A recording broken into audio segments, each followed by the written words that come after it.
Bonjour Vincent. Bonjour Louise. Bienvenue sur InPower. Merci pour cette deuxième invitation. Parce que les vrais savent que tu es déjà venu sur InPower l'année dernière.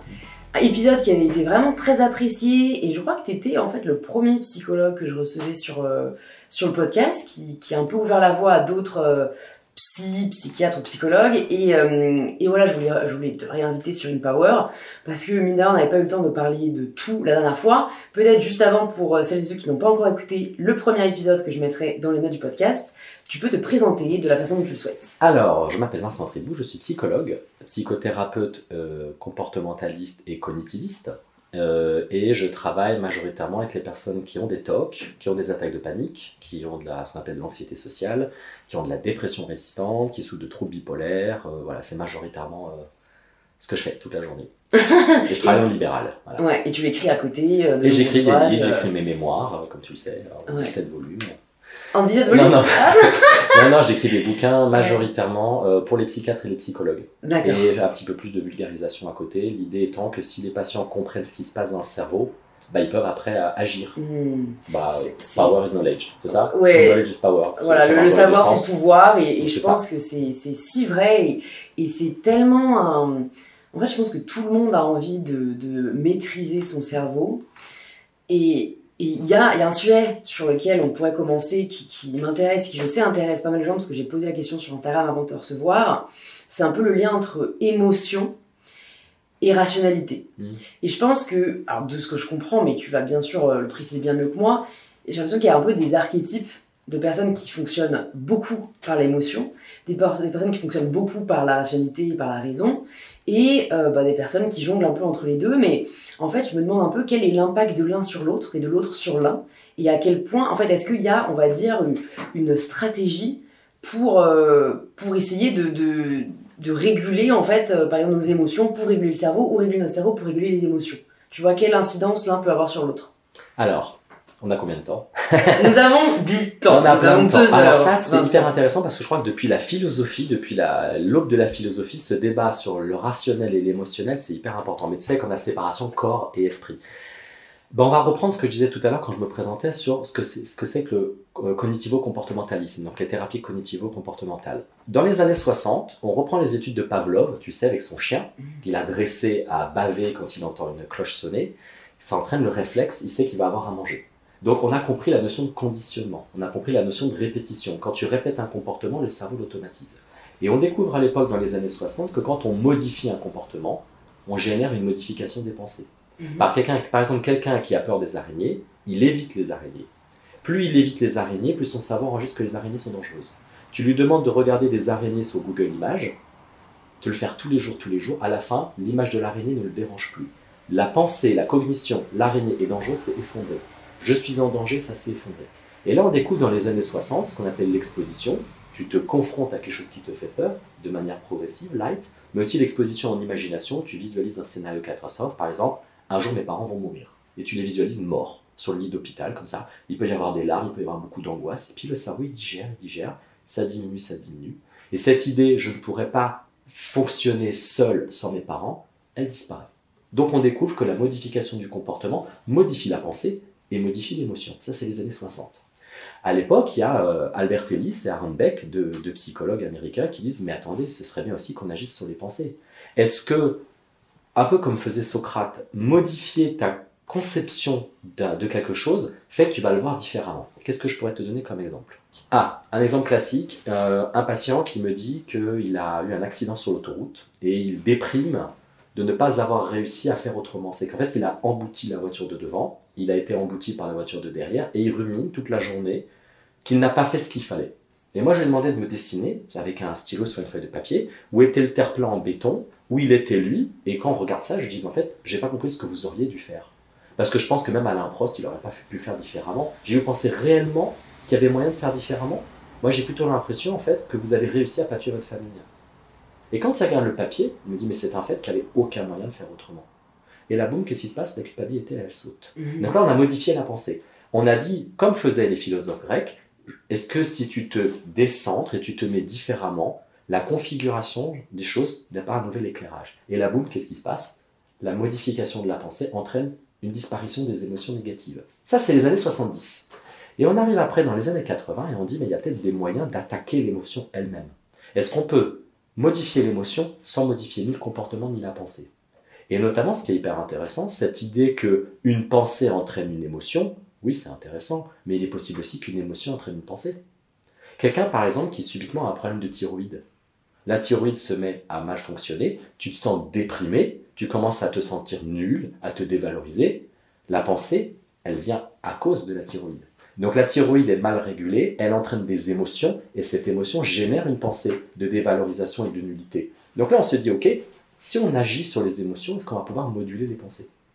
Et là, on arrive à la pleine conscience, dont tu as déjà dû parler, la mindfulness. On arrive à la thérapie ACT, on arrive à plein de thérapies comme ça, où on va modifier l'émotion pour générer une pensée différente. Quand l'émotion diminue, l'amygdale, le cerveau émotionnel, parfois il peut court-circuiter le cerveau intellectuel. Le cerveau intellectuel, il est censé être plus fort. Mais chez certaines personnes, le cerveau émotionnel est plus fort. Et quand une émotion est forte, elle court-circuite le rationnel. Et t'as beau te dire 200 fois, ça ne tient pas la route, tu n'arrives pas à modifier ton fonctionnement parce que l'amygdale court-circuite le cerveau émotionnel.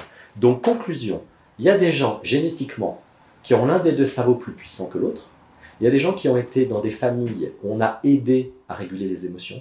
Il y a des parents qui t'ont appris en te prenant dans leurs bras à calmer ta tristesse. Il y a des parents qui t'ont appris à table que tu avais le droit de ne pas être d'accord. Il y a des parents qui t'ont toujours soutenu.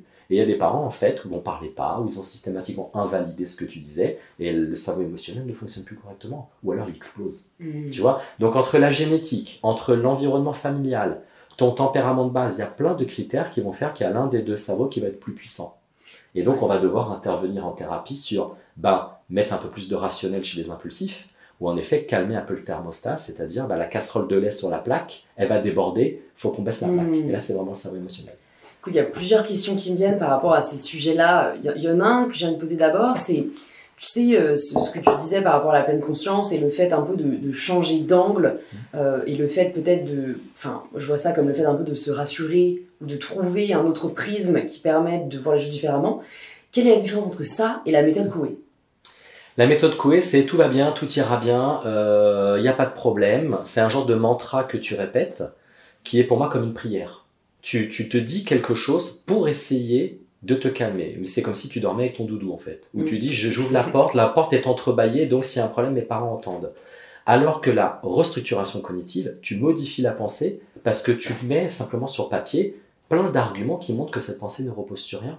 Par exemple, j'ai l'impression, suite à une mauvaise note à l'école, que je suis nul. Ok, papa et maman, ils vont reprendre la totalité de mes notes depuis septembre et je vais me rendre compte que c'est faux en fait. D'un point de vue statistique, j'ai quasiment eu que des bonnes notes.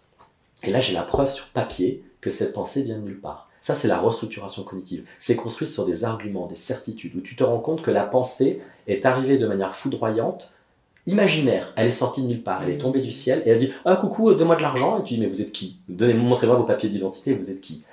La deuxième chose sur la régulation des émotions avec la pleine conscience, c'est que la pleine conscience, elle agit réellement sur la physiologie du cerveau. Et quand la pleine conscience, tu te mets en pleine conscience, tu te décentres, tu respires, tu quittes la rumination mentale, et il y a tout qui redescend. Et quand ça redescend, les gens te disent « je ne comprends pas pourquoi, la chose ne m'intéresse plus ». Donc on n'est pas du tout dans la méthode Coué. La méthode Coué, c'est vraiment un mantra pur et dur. Tu te répètes un truc en boucle, en espérant que ça va fonctionner. Et pour moi, il y a une différence entre se dire « crois en toi », et on met des actions en place. Tu dis, je vois pas pourquoi je réussirais pas. On a parlé de Lady Gaga, tu te rappelles la dernière fois qu'on s'était vu. Lady Gaga, j'en parle beaucoup en thérapie. Lady Gaga, c'est quelqu'un qui a décrété qu'elle menace sa vie comme elle l'entend. Ça te convient pas, elle s'en fout en fait. Tu as envie de la lyncher sur les réseaux sociaux, ça l'intéresse pas. Elle veut faire ce truc, elle le fait. Donc elle met en action l'idée qui est, le monde t'appartient, fais ce que tu veux, tu as les talents. Mais si tu dis ce mantra et tu passes pas à l'action, ça marche pas. Il faut passer à l'action derrière.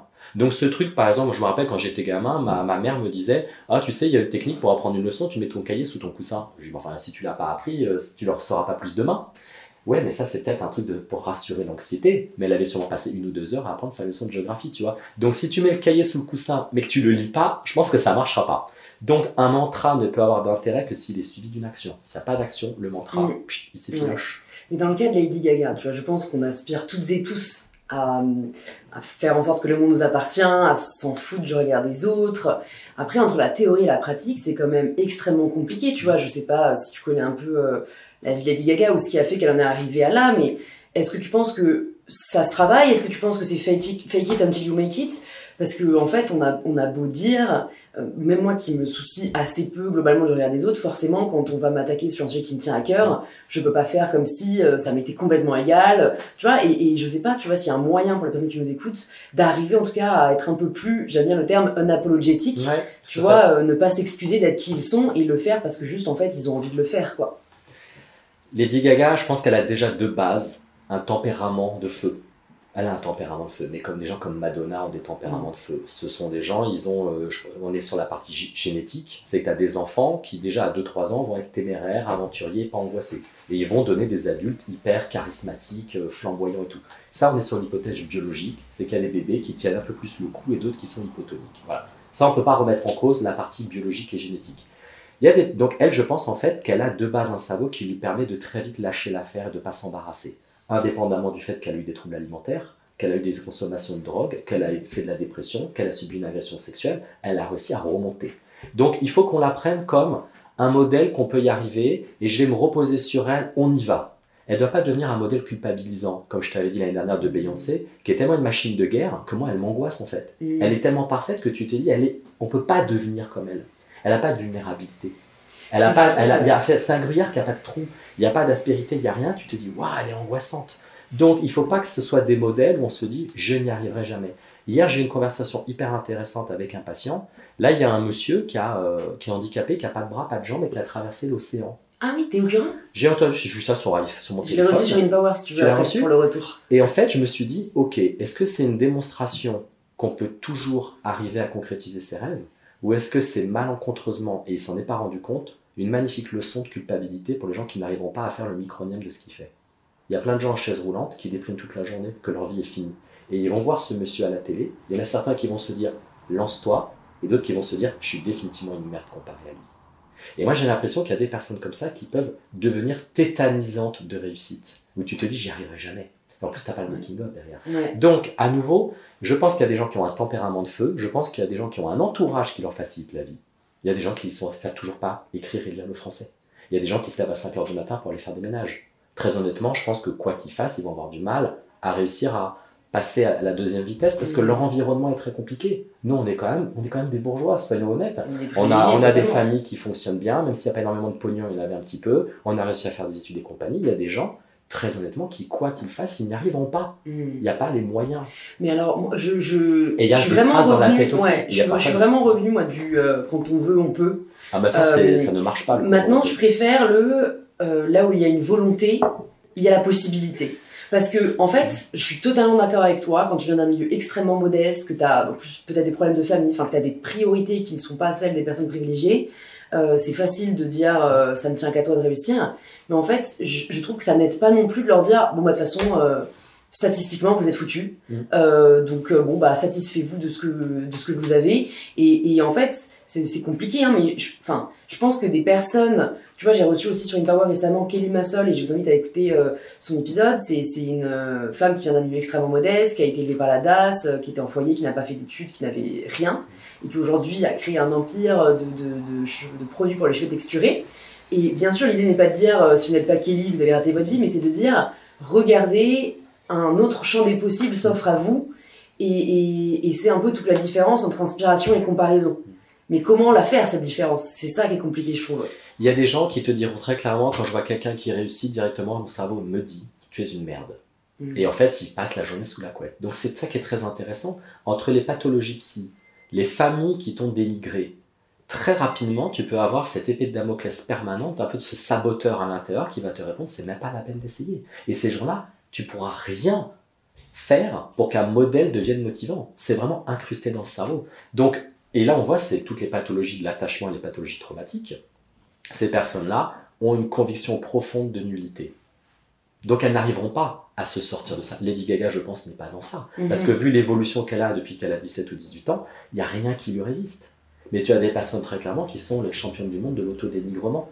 Et là, ce mantra ne fonctionnera pas parce que leur cerveau va leur couper les pattes dès le début. Et quelle est la différence entre les personnes qui ont cet autodénigrement un peu, on va dire, imprimé en elles, et les personnes qui, j'ai envie de dire, se rassurent ou se confortent dans cette idée-là? Je sais, je parle souvent de ma cousine que j'aime d'amour, mais qui, c'est vrai, a tellement de projets en tête et je la soutiens à fond, mais en fait, elle ne passe pas à l'action. Et c'est vrai que comme moi, j'ai pas le même mode de fonctionnement, je ne comprends pas. Donc je me dis, bah, est-ce que, comme tu dis, ça se trouve, en fait, elle a tellement pas confiance en elle que, en fait, elle ne passera jamais à l'action. Ou, et moi, j'ai plus l'impression que c'est ça, c'est-à-dire qu'elle a plus peur d'échouer qu'elle n'a peur de réussir. Et donc, du coup, elle n'essaye même pas. Et auquel cas, il faut agir dessus, tu vois, je pense. Prenons un exemple tout bête. Tu as des gens qui sont un peu en surpoids, qui te diront c'est dur pour moi d'aller à la piscine. Qu'est-ce qui pose problème? C'est que quand ils se disent allez, je prends mon maillot, je prends mon sac de sport et j'y vais, il y a une anxiété qui on va me regarder. C'est une anxiété pure, juste l'anxiété d'être regardé et d'être moqué. Tu es un peu dans la timidité, l'anxiété sociale. Ok, en thérapie, on sait qu'à partir du moment où tu te confrontes, 20 minutes après, tu n'en as plus rien à faire. Ça, le problème, c'est l'anxiété. Mais quelqu'un qui a été dévalorisé quand il était gamin, et à l'époque il n'était pas en surpoids. Si ses parents ont toujours dit, quand tu n'as pas des bonnes notes, tu ne m'intéresses pas. Je t'aime quand tu me ramènes des bonnes notes. Avant même que cette personne tombe en surpoids, elle a une estime de soi qui est pourrie. Et l'anxiété, c'est pas l'estime de soi. Donc quelqu'un qui a une anxiété qui impacte l'estime de soi pourra évoluer si elle fait sauter ses évitements. Quelqu'un où l'estime de soi a été abîmée dans le lien familial, par un harcèlement à l'école ou n'importe quoi qu'elle se dise, et même en faisant sauter les évitements, elle restera 4 heures dans l'eau, elle continuera à sentir qu'on la regarde et qu'on la moque.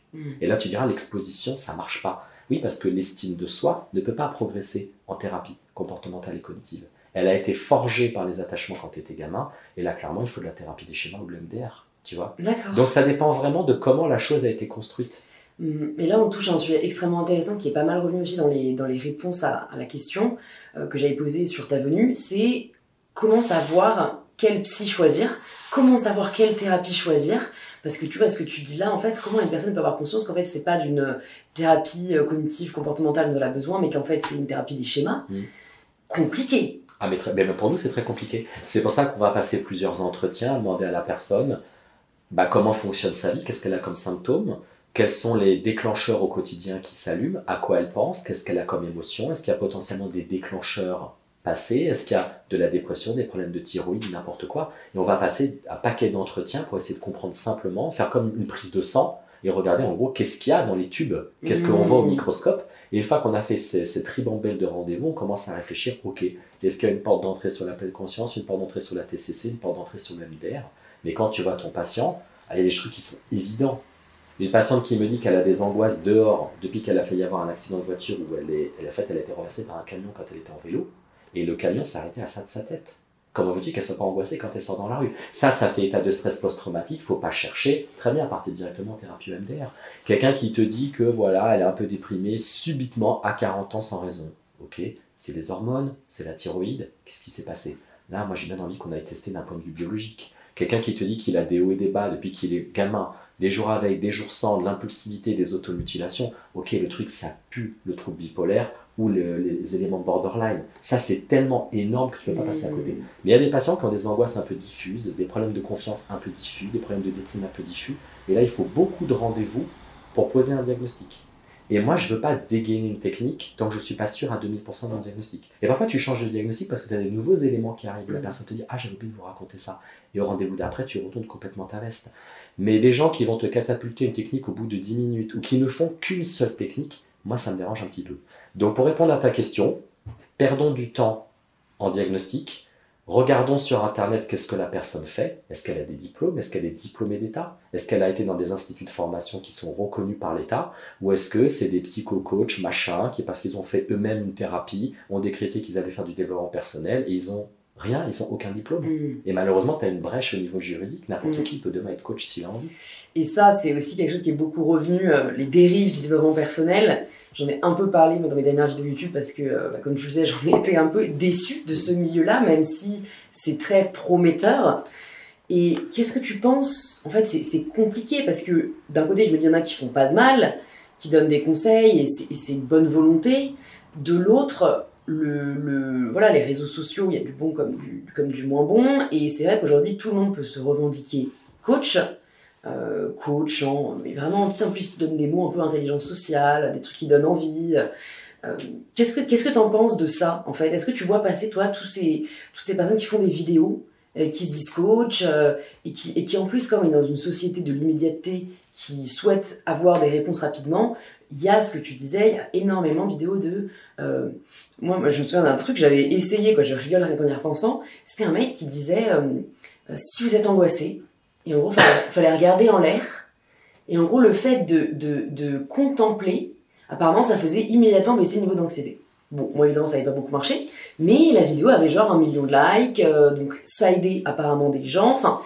Tu vois, quelle est la place de l'effet placebo dans tout ça? Enfin, moi, je trouve qu'en fait, c'est le problème aujourd'hui qui est aussi peu de régulation, on va dire, en fait. Hein. Alors, je vais te faire une réponse très très longue, parce qu'il faut que ce soit argumenté. Et dans la dernière vidéo que toi et moi on a fait, j'avais critiqué la psychanalyse, et des gens sur YouTube ont dit que c'était pas normal que je critique la psychanalyse. Sauf qu'on a le droit d'avoir une appétence pour quelque chose, on a le droit d'être intéressé par quelque chose, sauf que derrière, il y a quand même la santé mentale. Et un patient qui peut se suicider, bah désolé, moi ça me fait pas rigoler. Donc non, je ne suis pas d'accord avec ce que les gens ont dit sur YouTube sous la vidéo que nous avons fait, parce que je trouve qu'ils n'étaient pas sérieux avec les conséquences. Revenons un petit peu, on va rembobiner à il y a 20 ans. Des associations de patients ont demandé au ministre de l'époque, c'était ce qu'on appelait l'amendement Accoyer. Accoyer était ministre, il y avait Douste Blazy aussi à l'époque, et Accoyer a eu des demandes d'associations de patients qui disaient « Nous, on en a marre, quand on va sur Internet, on ne sait pas si on tombe chez quelqu'un qui est formé ou pas. » Il y a les psychologues, les psychiatres, les psychanalystes, les psychothérapeutes, qui a des diplômes. Et à l'époque, le titre de psychothérapeute n'était pas protégé. Tu pouvais, toi, demain, marquer une plaque dans la rue, psychothérapeute, qui n'était pas encadré. Donc l'amendement Accoyer, ça a été petit 1, de mettre en place le rapport de l'INSERM. L'INSERM a été mandaté par l'État pour regarder toutes les thérapies possibles sur le marché et regarder si scientifiquement elles fonctionnaient ou pas. Ça a été un pugilat, le ministre à l'époque l'a foutu à la poubelle, comme en Chine, on a pris le rapport d'État, rapport de l'INSERM, mandaté par l'État. Ce sont des gens qui sont des scientifiques, qui passent leur journée à faire de la science, et leur document a été mis à la poubelle au motif que ça déplaisait à certaines personnes du corps psy. Il n'y a qu'en Chine que tu verras ça. On a été la risée aux États-Unis. Bref, mais bon, il y avait eu derrière des petits intérêts, j'imagine, et du copinage. On a donc dit quoi? Et excuse-moi pour les termes, on a dit aux patients qui étaient dans la merde et qui réclamaient de savoir s'ils allaient chez quelqu'un de compétent, on leur a dit « allez vous faire enculer ». C'est ça que ça veut dire. Le gouvernement leur a dit « allez vous faire enculer ». Néanmoins, Accoyer n'a pas reculé, il a dit à partir d'aujourd'hui, les psychiatres, les psychologues et les médecins ont le droit de revendiquer le titre de psychothérapeute s'ils ont fait une formation validée par l'État et qu'ils sont inscrits à l'ARS, l'Agence régionale de santé. Tous les autres, vous dégagez. Donc du coup, tu as eu une explosion de coach, par-ci par-là. Ça, c'est le premier point. L'État a donc mis les pieds dans le plat pour protéger les patients. Quand l'amendement Accoyer a été voté, moi j'ai des amis qui m'ont envoyé un mail pour me dire « Vincent, il y a une grande manif des psys dans la rue. Il n'est pas question que l'État foute le pif dans nos affaires.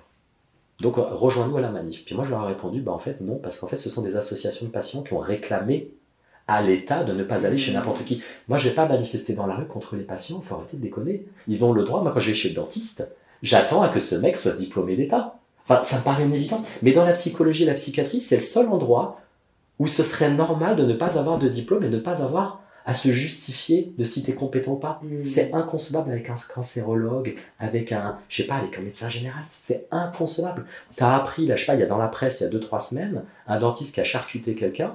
Enfin, ça paraît inconcevable. Et pour les psys, on aurait le droit. Donc, il faut que ce soit encadré par l'État. Ça, c'est mon premier point.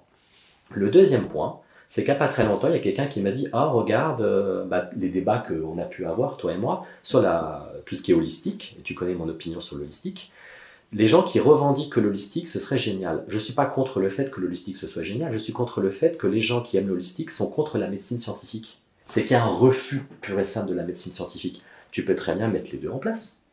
Il y a quand même aujourd'hui, et je l'ai vu sur Internet il y a une semaine quand on a décidé, toi et moi, de se voir aujourd'hui, je suis allé farfouiller dans Internet, et je vois que la médecine traditionnelle chinoise est reconnue par l'Organisation mondiale de la santé. Je fais je cherche, et tous les sites sur lesquels je tombe, c'est soit des psys qui n'ont pas de diplôme, soit des acupuncteurs, soit des journaux de propagande du gouvernement chinois, avec marqué la voix du peuple, machin, tu sais quoi ce truc? Je me dis, au bout d'un moment, je vais sur le site de l'Organisation mondiale de la santé.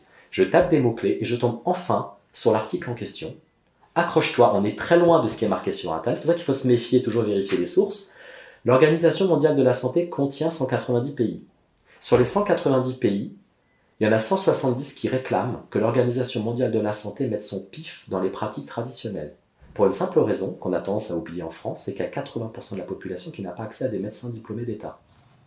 Il y a 80... Pour des raisons financières principalement? Parce que simplement, il y a des pays où il n'y a pas de médecin. Et puis il y a des petits bleds au fin fond d'un pays d'Afrique ou d'Indonésie et compagnie, où tu vas voir le marabout du coin, le mec il te fait des mantras, il te met de l'eau sur la tête, parce qu'on a toujours fonctionné comme ça. Et c'est très compliqué pour nous en tant qu'Européens qui avons la Sécu et compagnie de se dire qu'il y a des pays où il n'y a pas de médecin qui a fait la fac de médecine.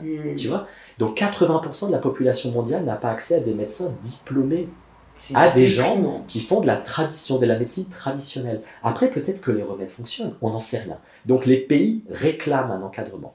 Que fait l'Organisation mondiale de la santé? Il crée un centre en Inde, il sort 250 millions de dollars, ce qui est fait d'ailleurs 250 millions de dollars, pour que des médecins puissent tester tout ce que la médecine traditionnelle raconte depuis des années. On va le tester, on va voir si ça fonctionne. Et Mazel Tov, là, il y a enfin un médicament contre le paludisme qui a été trouvé par un médecin chinois qui a récupéré une plante, et cette plante permet d'empêcher les gens de mourir du paludisme. Magnifique, on ne va pas cracher dans la soupe. Donc, il ne faut juste pas oublier, quand on me parle de médecine holistique, 40% des médicaments qui sont dans ton armoire à pharmacie sont extraits de plantes. L'aspirine, c'est extrait d'une plante. L'arsenic, c'est extrait d'une plante. Le LSD, c'est extrait d'une plante. Donc, à nouveau, toute la médecine moderne vient des plantes.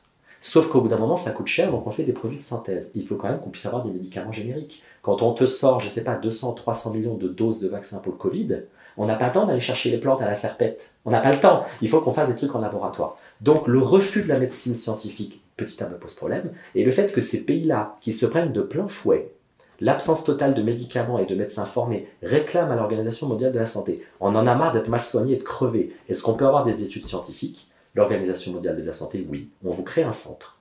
Et qu'est-ce qu'ils disent au bout d'un moment? On crée un système de codification de la médecine traditionnelle pour qu'on puisse parler entre nous. Ils n'ont pas reconnu la médecine traditionnelle comme étant efficace. Ils ont dit on doit la codifier, on doit la vérifier. On jette à la poubelle ce qui ne marche pas et on met enfin en vente, en lumière, ce qui fonctionne, notamment ce fameux truc du paludisme. L'Afrique crève du paludisme depuis des années. Bingo, il y a enfin quelqu'un qui a trouvé un traitement. Donc je ne suis pas fermé à ces histoires-là, simplement je veux que ça soit sans risque, je veux que ça soit sûr, qu'on n'avance pas dans le brouillard. Et le scandale du Mediator et d'autres médicaments, désolé, c'est le Mediator qui pose problème. Enfin, c'est pas le Mediator, c'est la façon dont il a été vendu. C'est la façon dont on a esquivé qu'il pouvait y avoir des problèmes. Mais ça ne remet pas en cause plein d'autres médicaments. On ne va pas tous les mettre à la poubelle parce qu'il y a un laboratoire qui n'a pas fait son travail. Et donc on part dans les cristaux de roche, on part dans le quinoa, on part dans les machins, mon esprit totem, qui pour le coup, ça sort de nulle part. Ah, mais moi, ça me parle. Mais c'est pas parce que ça me parle que ça fonctionne. Il y a quand même ta santé derrière. Il y a la santé derrière. Et quand je savais qu'on allait se voir aujourd'hui, je suis allé farfouiller dans Internet, j'ai tapé donc tradition holistique, et je suis tombé, accroche-toi, sur les médecins intuitifs. Je savais même pas que ça fonctionnait. Je sais pas si tu connais les médecins intuitifs. Non, mais j'avais envie de donner des coups de poing dans les murs. Il faut que je fasse de la régulation émotionnelle. Les médecins intuitifs ne sont pas des médecins. Ce sont des gens qui se sont auto-donnés le diplôme de médecin. Ils n'ont jamais fait d'études de médecine. Et il y a une certaine Catherine Mice, ou je sais pas quoi, qui a écrit des bouquins, mais qui vend des millions d'exemplaires, qui a été reçue un paquet de fois par Oprah Winfrey. Ah ouais. Autant de dire que ça a dû vachement remplir son cabinet et ses finances. Et elle écrit des bouquins comme ça sur l'intuition, l'holistique, machin et compagnie. Elle n'est pas médecin, elle a fait des études de théologie. Et ces bouquins, c'est matinée de développement personnel, de christianisme, d'hindouisme. C'est un petit melting pot de tout typique des années 80 et 70. Elle doit se faire, mais un fric phénoménal. Et quand tu regardes sa bibliographie, elle a osé sortir en 88 un bouquin avec un médecin sur la médecine holistique du sida.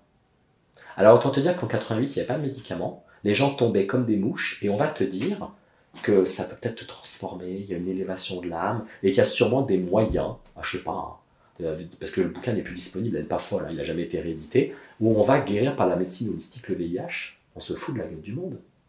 Ouais, mais désolé, peut-être qu'il y a des trucs qu'on ne sait pas encore qui soignent le VIH. Mais putain, les gens crevaient par centaines de milliers, et on va leur dire « Ah, fais de la méditation, bouffe du quinoa, travaille tes chakras, mets un cristal de roche sur ta table de nuit. » De qui se moque-t-on? Enfin, le VIH, c'est quand même, dans le monde entier, et encore plus en Afrique, une hécatombe. Je trouve que ça frise l'indécence la plus totale. Et monnaie derrière, il y a toujours de la monnaie. Alors bien évidemment, Big Pharma se fait du pognon. Bien évidemment, moi je me fais du pognon. Bien évidemment, sauf que nous on s'est fait chier à faire de la fac. Alors on pourrait dire, ouais, mais est-ce qu'il n'y a pas un monopole de la pensée scientifique, blanche, occidentale? J'en sais rien. Simplement pour l'instant, tant que la chose n'est pas validée scientifiquement, elle est potentiellement dangereuse. Et comme le disait un patient qui bossait chez L'Oréal, il disait L'Oréal est multi-contrôlé. Un produit L'Oréal, il a été contrôlé des centaines de fois avant de sortir sur le marché. Quand tu vas dans ton petit magasin bio, prendre un truc qui sort d'un petit commerçant du fin fond de l'Ardèche, tu sais même pas s'il y a des allergènes dedans. Tu sais même pas qu'il l'a respecté avec tout ce qu'il y a dedans, des conditions d'hygiène, de machin qui n'ont pas te donné des pustules partout. Tu n'en sais strictement rien. Mais comme c'est bio, c'est forcément mieux que Big Pharma. Moi, j'ai pas envie, comme un de mes potes qui s'est fait tatouer il n'y a pas très longtemps, qui a mis l'huile de coco, d'avoir des pustules partout. Bah non, tu sais pas comment elle a été faite ton huile de coco, tu sais pas si le récipient il est hygiénique et compagnie. Moi, je préfère à limite mettre des crèmes spécifiques qu'on donne aux grands brûlés, qu'on donne après son dermato, et qui ont toujours fonctionné, que les dermatos te disent, voilà, c'est fait spécialement pour les peaux comme ceci et les peaux comme cela. Tu vois, ouais. Donc c'est pour ça que je deviens radical sur la question, parce que je me dis, waouh, faites gaffe, la santé des gens, c'est pas qu'une question d'opinion, c'est gravissime la santé des gens. Mais tu as totalement raison, on peut pas jouer avec la santé des gens, et je pense qu'aujourd'hui, trop de personnes prétendent pouvoir guérir, alors que aider et guérir sont quand même deux verbes et deux manifestations très différentes. Après, la question que je me pose, c'est comment expliquer cette montée du monde spirituel, du monde holistique, dans le sens où si la médecine conventionnelle faisait l'unanimité, on va dire, je pense pas qu'il y aurait eu ce mouvement parallèle qui aurait grandi autant. Tu vois, moi, c'est là où je me demande, en fait, je me dis, ça vient forcément de quelque part, tu vois. Ça vient de plein de choses. Ça vient de gens qui ont été déçus par les médicaments, soit qui en ont eu, ça n'a pas marché, qui ont eu des effets secondaires épouvantables, qui ont des gens de leur famille qui ont été abîmés par des médicaments. Sauf qu'à nouveau, si tu es abîmé par un médicament, c'est que le diagnostic n'est pas bon. Il y a combien de personnes dans ta famille, dans la mienne, soignées pour dépression depuis des années avec des médicaments à la con, et tu te dis non seulement ils n'allaient pas bien, mais ils n'allaient pas mieux. Ben oui, parce que le diagnostic de base n'était pas bon. Mais parce que si tu as plein de personnes qui vont soigner des problèmes psy chez le médecin généraliste, le médecin généraliste, il ne peut pas gérer les troubles psy, il n'est pas formé pour. Tu as plus de la moitié de la population en France qui fait soigner des troubles dépressifs par le généraliste. Ah ouais. Le généraliste ne sait pas. Donc il va t'aider parce qu'on est dans des petits villages, on est dans des trucs comme ça. Aller chez le psychiatre, c'est pas encore très clair pour plein de gens, tu vois. Et ils ont peur des médicaments. Ils ont peur que le médicament, ça veut dire je suis malade. Mais t'as pas besoin d'un médicament pour être malade. Tu es malade de base. Et c'est pour ça qu'on te donne un médicament. Donc entre les gens qui ont des effets secondaires, les gens qui ont des gens de leur famille qui ont été abîmés, les gens qui ont peur du Mediator, des trucs comme ça, d'apprendre que si tu prends 3 aspirines, tu peux avoir une hépatite, des choses comme ça. Moi je comprends que les gens aient peur. Puis ils vont sur des sites internet. Et le problème de l'algorithme de Google, c'est que Google fait remonter dans les premières lignes les sites qui sont le plus bruyants. Majoritairement les sites de désinformation. Et ça, je ne sais pas si tu as déjà invité Gérald Bronner. Non. Alors Gérald Bronner, super intéressant, il a demandé à des étudiants, donc il est sociologue Gérald Bronner, il travaille beaucoup sur le complotisme, la désinformation et la pensée radicale. Il a demandé à ses étudiants de faire une étude sur le monstre du Loch Ness et je ne sais plus quoi. Et en fait, la majorité des liens qui apparaissent en premier sont des liens complotistes. Parce que c'est une minorité de personnes qui va faire une myriade de sites internet, et les gens comme toi et moi, on a autre chose à foutre qu'aller corriger le tir le soir à 22h et faire des contre-sites. Mais il y avait eu ça il y a quelques années pendant la manif pour tous, où il y avait un faux site du planning familial. Et ils avaient demandé à leurs adhérents de cliquer à mort pour que ce faux site passe au-dessus du planning familial. Donc c'est très facile de te faire des fausses informations dans Internet. Donc Google, malheureusement, est un outil qui va te donner majoritairement les sites complotistes, les sites faux, les sites commerciaux, et tu vas avoir, ça va être la croix et la bannière pour tomber sur des sites sérieux, des sites d'État, des sites scientifiques, on va te dire, bah non, c'est pas comme ça que ça fonctionne. Donc ça, c'est mon premier élément de réponse. Le deuxième élément de réponse, c'est que les gens ne vont pas forcément chercher des arguments scientifiques, ils vont beaucoup regarder Google, ils vont beaucoup regarder Instagram, TikTok et compagnie, comme Kim Kardashian qui s'est fait du laser dans l'intestin, je crois, pour parler du poids. Ah ouais. Bah, dans mes mots, évidemment, ça me dépasse ce genre de truc. Mais oui, et ça me fait rebondir sur un sujet qu'on a un peu abordé avant, où tu disais, en fait, les gens ne vont pas admirer la réussite de personnes qui sont un peu intouchables ou qui leur paraissent trop parfaites. Enfin, excuse-moi, les Kardashian, elles sont dans le monde vachement admirées, voire respectées, alors qu'elles donnent cette image de femmes parfaites et en plus qui recourent à des interventions. Bon, après, je ne juge pas à ce à quoi elles ont recours, mais c'est juste, elles donnent un idéal physique comme même de vie qui est bien loin de la vie de tout un chacun. Reste qu'elles sont parmi les femmes les plus puissantes du monde aujourd'hui, tu vois. Bien sûr. Bah, j'aimerais qu'elles mettent un peu plus leur puissance pour autre chose. Certes, on est d'accord. Il y a quand même énormément mais de comment on liens l'explique, commerciaux. tu vois? Bah parce qu'en fait, simplement... Les gens aiment rêver, j'ai l'impression, quand même. D'un côté, ils détestent, d'un côté, ils aiment. C'est peut-être une relation amoureuse, en fait, mais elles sont quand même aimées, quoi. Si demain, un sociologue ou un financier ou un économiste te dit que pour résorber le chômage, ça va prendre 80 ans, et il faut accéder, toucher 250 variables différentes au niveau du ministère de l'économie, de la justice, de la police, de machin, de trucs, quand tu dis « Waouh, il y a tout ça à mettre en place et ça va prendre 80 ans », ça te déprime. Par contre, quand quelqu'un te dit que si on vire tous les Noirs et les Arabes et qu'on rétablit la peine de mort et qu'on arrête l'avortement, ça va être plus simple en 2 mois, bah, le commun des mortels va dire bah, pourquoi attendre 80 ans pour une solution complexe si une solution simple et rapide fonctionne. Et c'est comme ça que ça fonctionne. Tu ne vas pas demander aux gens de rentrer dans les arcanes de la politique, lire des bouquins de Sciences Po sur le fonctionnement des partis politiques, ils n'ont pas le temps. Donc l'accès, quand tu regardes ta télé et tu te dis waouh, est-ce qu'on n'est pas en train de me mentir, on n'a pas tous le temps d'aller lire et de s'informer par rapport à ça. Donc forcément, il y a des gens, leur vie est compliquée, où il n'y a pas eu d'éducation, je parle au niveau universitaire et compagnie, qui ont leur vie a fait qu'ils se sont arrêtés tôt, ben ils vont directement aller sur TikTok, Instagram et compagnie et se renseigner comme ça. C'est comme ça que ça fonctionne, mais ça a toujours fonctionné comme ça. La propagande, la rumeur et compagnie. Je veux dire, ça fait 1000 ans que le juif est l'ennemi mondial. Déjà au Moyen-Âge, il voulait faire s'effondrer le catholicisme. Le juif est responsable de la Révolution française avec les jésuites et les francs-maçons. Il a voulu tuer la chrétienté. Enfin, ils ont toujours été considérés utilisés comme le bouc émissaire, et c'est tellement facile. Et tu te dis, aujourd'hui, il y a encore des gens qui pensent que les protocoles de sages de Sion, c'est vrai. Enfin, ça fait 120 ans qu'on sait que c'est faux. Donc pourquoi on ferait cet effort au niveau du cerveau de s'emmerder à trouver une information complexe si tu as une information qui est vendue toute facile? Et pour ça, en effet, Internet, c'est quand même vachement bien. C'est super facile, tu vois. Et je pense qu'on a un vieux reliquat dans le cerveau de pensée un peu d'homme préhistorique, de païenne, le dieu volcan, le dieu machin. Et on a fondamentalement, je pense, biologiquement, un besoin de croyance. Et moi qui suis quelqu'un de très rationnel, bah ça va te paraître bizarre, mais je crois dans les fantômes. Je crois aux fantômes. C'est vrai? Ouais. Et j'ai beau me dire, mais c'est complètement con, je n'arrive pas à me dire, mais, excuse-moi, pourquoi tout serait comme ça? Pourquoi on serait la seule planète d'ailleurs on n'aurait pas des extraterrestres? Je sais pas s'il y a des scoops volantes qui se posent, mais c'est quand même dingue qu'avec des milliards d'autres soleils, on soit la seule petite planète habitée, tu vois. Alors peut-être qu'en effet on les rencontrera pas, mais tu dis mathématiquement, sauf si je dis de la merde, mais mathématiquement, c'est très cohérent qu'il pourrait y avoir dans toutes ces constellations une autre planète habitée. Là je suis en train de lire Sommes-nous seuls dans l'univers alors j'ai oublié, je crois que c'est Bibrin, son nom de famille, un astrophysicien. Je me suis dit que si j'aimais bien le bouquin, je l'inviterais sur le podcast parce que je pense que tout le monde se pose la question, mais sans avoir de réponse, quoi. Mais après... Attends, je termine juste. Tu peux être profondément athée et te dire, comme dans plein de gens de par le monde, qu'on peut parler à nos morts, tu vois. Que parfois on se pose, on regarde une photo et on leur parle. Et tu peux dire, mais c'est complètement con, ils m'écoutent pas. C'est quelque chose que tu ne peux pas t'expliquer. La notion de spiritualité, la notion de paranormal, je pense qu'on a des reliquats vraiment d'hommes préhistoriques que tu ne peux pas écraser. Et la pensée complotiste, ces pensées-là un peu rapides, je pense qu'elles sont très reliées à ce fonctionnement très classique du cerveau de la croyance, où tu te dis qu'il y a des choses qui se passent dans ton dos, il y a des sectes qui ourdissent des complots. Tu ne peux pas éradiquer ça de la pensée. Il n'y a encore pas très longtemps, la France n'était pas laïque. Il y a des pays qui sont fondamentalement croyants. Les Américains, 96% de la population est croyante et va à l'église.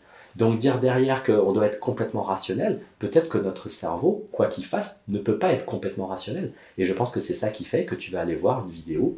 Je me rappelle d'une vidéo comme ça, TED, le mec il racontait un truc, je dis ce mec est invité sur un plateau TED pour raconter un truc, mais que même ma grand-mère te dirait quoi. Et il est expert de quoi? Et en fait, il y avait son nom en dessous, je dis mais en fait le mec il est expert de rien. Il a monté sa boîte de consulting, il a inventé un truc, il vend du genre de coach à la con, et tu te dis mais ouais, mais même en première année de psycho, on a fait des lustres qu'on est allé encore plus loin que ça. Et le mec, il est invité, il va faire, je sais pas, 20 millions de vues. Ça active un peu mon somme, tu vois. Et je me dis aussi, putain, si c'est ça qu'on met en valeur sur Internet, moi, ça me dérange un petit peu. Donc, tu peux pas faire autrement. De toute façon, c'est celui qui parle le plus fort qui est vu sur YouTube. C'est comme ça que ça fonctionne. Et ça a toujours été comme ça. Et dans 500 ans, tu auras le même problème. Et je suis pas sûr que les gouvernements peuvent modifier ça, parce que s'ils mettent leur pif là-dedans, pour moi, on n'est plus en démocratie, tu vois. Est-ce que tu penses que c'est ce qui explique l'augmentation, alors là je vais dire des faits que je ne sais pas être avérés ou non, mais en tout cas des messages que j'ai reçus, on entre quand même dans une phase où la santé mentale des jeunes notamment est quand même de plus en plus complexe, il y a de plus en plus de dépression. Est-ce que c'est lié au final à cette, je ne sais pas si on peut appeler ça de la surinformation, de la mésinformation, en tout cas le fait qu'aujourd'hui déjà, on apprend quasiment que des mauvaises nouvelles, mais ça, j'ai l'impression que historiquement, ça a toujours été le cas, mais disons qu'on y a encore plus accès avec Internet. Le fait que, je pense que ça joue beaucoup, on soit dans la comparaison permanente avec les personnes qui nous entourent et du coup, on ne se trouve jamais assez bien. Enfin, tu vois, plein de raisons, mais toi qui vois des patients tous les jours, et tu pratiques quand même depuis 10 ans, je crois, voire plus, ans, ouais. 20 ans. L'année prochaine, ça fera 20 ans, ouais. 20 ans, tu peux nous dire peut-être l'évolution que tu as vue au niveau de la santé mentale depuis ces 20 dernières années? Alors, il y a un bouquin génial de, je crois que c'est Alain Ehrenberg, La fatigue de soi ou la fatigue d'être soi, où il reprend toute l'évolution de la dépression depuis 100 ans, et l'évolution de la psychiatrie sur 100 ans. Petit 1, il faut savoir qu'il y a encore 50 ans, les gens majoritairement picolaient. Donc quand tu bois de l'alcool de manière culturelle, familiale, ben, tu étouffes la dépression.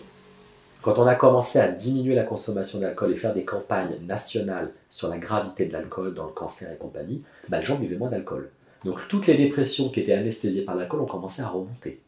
Petit 2, il y a des métiers qui se sont effondrés.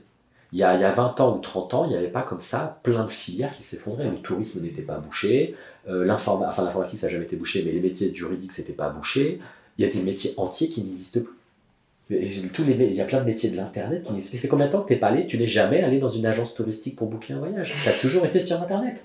Donc tu te dis, tous ces gens qui ont fait des BTS tourisme, ça s'est effondré. Ces gens qui ont fait du design internet, maintenant tu as Facebook, tu as les blogs gratos, tu n'as strictement plus besoin de payer quelqu'un de 2000 balles pour qu'il fasse ton site internet. Ça fait très longtemps que j'ai pas tapé www quelque chose pour aller voir le site d'un artiste. On regarde sa page Insta ou sa page OnlyFans.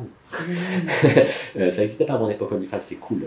Non, je rigole. Et donc, conclusion, si ces métiers s'effondrent, comment veux-tu, à 18 ans, te dire, mais attends, j'avais des choses que je voulais faire. Petit 1, c'est parti pour 6 ans d'études ou 10 ans d'études. On est en train de me dire que c'est en train de s'effondrer. Ou alors, pendant mes études, j'apprends que ça y est, déjà, au niveau du Pôle emploi, il y en a 500 comme ça qui n'ont pas de taf. Toutes les études de la biologie, ou si tu n'as pas un PhD, plus personne ne t'embauche. Moi, il y avait déjà cette angoisse quand j'étais gosse, mais alors la nouvelle génération, elle a de plus en plus cet avenir bouché. Petit 1. Petit 2, soyons très honnêtes, notre génération n'a jamais eu de menace nucléaire. Il y a eu une menace nucléaire sur notre tête depuis février. Tu dis, c'est comme une dingue. Il y avait des guerres en Europe, il y avait les Balkans, les pays qui se tapaient sur la gueule, mais un pays comme la Russie, phénoménal, qui revient à son impérialisme, il y avait des gens comme Pascal Bruckner qui avait dit dans les années 90, il y a 3 trucs qui nous pendent au pif, la montée de l'islam politique, il avait raison, la remontée de l'impérialisme russe, il avait raison, et la remontée de l'extrême droite. Le Pen, dans les années 90, début des années 90, c'était au ras des pâquerettes. Il est remonté jusqu'au firmament. Tu dis, waouh, il avait raison sur les 3. Mais l'impérialisme russe, cette nation colossale qui d'un seul coup veut grignoter le pays d'à côté, nos parents ne l'ont pas vu. Nos parents, ils étaient gosses. Ils ne se rappellent pas de la crise de Cuba, la guerre froide et compagnie. Ils ne s'en rappellent pas. Donc, tu as ce retour de la nouvelle génération là qui voit à la télé que ce géant russe, il balance des bombes. Là, ils ont bombardé le Donbass, mais à fond les derniers jours. Tu as les Ukrainiens qui débarquent. Tu dis, mais ça fait combien d'années qu'on n'avait pas vu des réfugiés débarquer comme ça? Et des réfugiés qui te ressemblent, blancs, européens. Parce qu'à la limite, que le mec qui soit d'un autre peuple, qui soit noir et compagnie, on s'en fout un peu, c'est pas chez nous, tu vois. Il y a ce biais en psychologie, le biais de proximité. Un mort, la rue d'à côté, ça te met dans tous tes états. 100 000 morts en Indonésie pour un tsunami, ça va pas te choquer autant. C'est très étrange d'ailleurs de se rendre compte que notre cerveau est très peu empathique pour quelqu'un qui ne nous ressemble pas. Mais on voit des gens venir de plein de pays, Lampedusa et compagnie, on a du mal à être touché. Il a fallu qu'on attende qu'un gamin soit mort sur la plage. Ouais. Cette fameuse photo, Iliane, je ne sais plus comment elle s'appelait. Je sais plus, mais elle était vraiment poignante. Mais le journaliste, il a fait son taf, tu vois. Ouais. Et comme quoi, c'est l'émotion qui nous permet de nous engager. Moi, c'est vraiment. Et là, on s'est dit, ah bah ouais, il y a des gens qui crèvent. Et après, quand il y a l'Ukraine qui pète, où on voit que ce sont des Européens, on se dit, oh là là, mais la guerre est à nos portes, ces gens souffrent. Tu dis, ouais, mais franchement, la nouvelle génération, elle n'a pas de bol. Parce que moi, je ne me posais pas ces questions, tu vois, quand j'étais adolescent. Je ne me posais pas du tout ces questions, que je serais peut-être au chômage dans 5 ans. Donc la nouvelle génération n'a pas de bol. Le Covid a clairement augmenté les pathologies psychiatriques. Est-ce que ce sont les séquelles du Covid, les séquelles longues? Est-ce que c'est le fait qu'il y a eu des confinements, qu'on n'a pas vu nos amis, qu'on est resté bloqué à la maison? J'en sais rien, mais il y a eu une explosion des troubles psy. On ne les voyait pas trop au début, maintenant on commence à les voir. Je pense qu'il y a plein de choses. Il y a la bouffe aussi. La nouvelle génération picole énormément. Ça, c'est une certitude que la consommation d'alcool, ta génération, ça picole trop. Ceci dit, moi je picolais aussi quand j'avais ton âge, mais on faisait pas du binge comme ça, se descendre une bouteille de vodka et à faire les challenges sur TikTok de se descendre une bouteille de vodka en direct. On faisait pas des conneries comme ça, tu vois. Et en fait, je pense que le problème, c'est qu'il y a aussi des contre-exemples. Je sais plus avec qui j'en parlais récemment, mais on se disait Winston Churchill. Donc quand même un des plus grands hommes de son époque. Le mec a été un des principaux participants au succès, à la réussite de la Seconde Guerre mondiale, en tout cas de notre côté. Il n'avait rien au niveau hygiène de vie qui prêchait pour sa paroisse. Il ne faisait pas de sport, il ne faisait pas de sport, il était alcoolique, voilà, il fumait, il a vécu longtemps, je crois, 80, 90 ans. Et plutôt heureux, on a l'impression. Donc tu vois, quelqu'un récemment m'a sorti le contre-exemple de « mais regarde Winston Churchill ». Bon, bah, tu vois, qu'est-ce que tu vas répondre à ça? Ouais, mais Winston Churchill avait bon, oui, il était alcoolique, je crois qu'il avait des troubles bipolaires aussi, mais il avait peut-être de base aussi les moyens d'avoir une alimentation équilibrée, tu vois. Il y a l'alimentation, je pense que l'alimentation qu'on mange tous les jours, c'est pas l'alimentation de nos grands-parents. Moi, je suis très étonné, mes grands-parents, ils sont morts vieux. Moi, je pense pas qu'on va mourir aussi vieux. Tu penses pas? Je pense qu'on mange de la merde, clairement. Ok, mais alors, qu'est-ce que t'appelles manger de la merde? Parce que tu vois, c'est marrant, moi j'ai fait une vidéo récemment sur YouTube, bien manger rend-il plus heureux? Et en fait, j'ai la première vidéo de ma chaîne que j'ai décidé de retirer, de mettre en privé, parce que en fait, je m'étais dit, bon bah allez, faisons le truc à fond, je vais y manger cru pendant une semaine, parce que apparemment, quand tu cuis les aliments au-delà de 42 degrés, tu perds tous les minéraux, les vitamines, etc. Et en fait, ça a été très décrié, mais par tu vois, des nutritionnistes, des diététiciennes, et je me suis dit, bah hors de question que j'incite à quelque chose qui n'est pas sain. Bon, de toute façon, moi, la conclusion, c'était que je n'avais vu absolument aucune différence dans mon bien-être et que j'allais continuer à manger ce que je veux.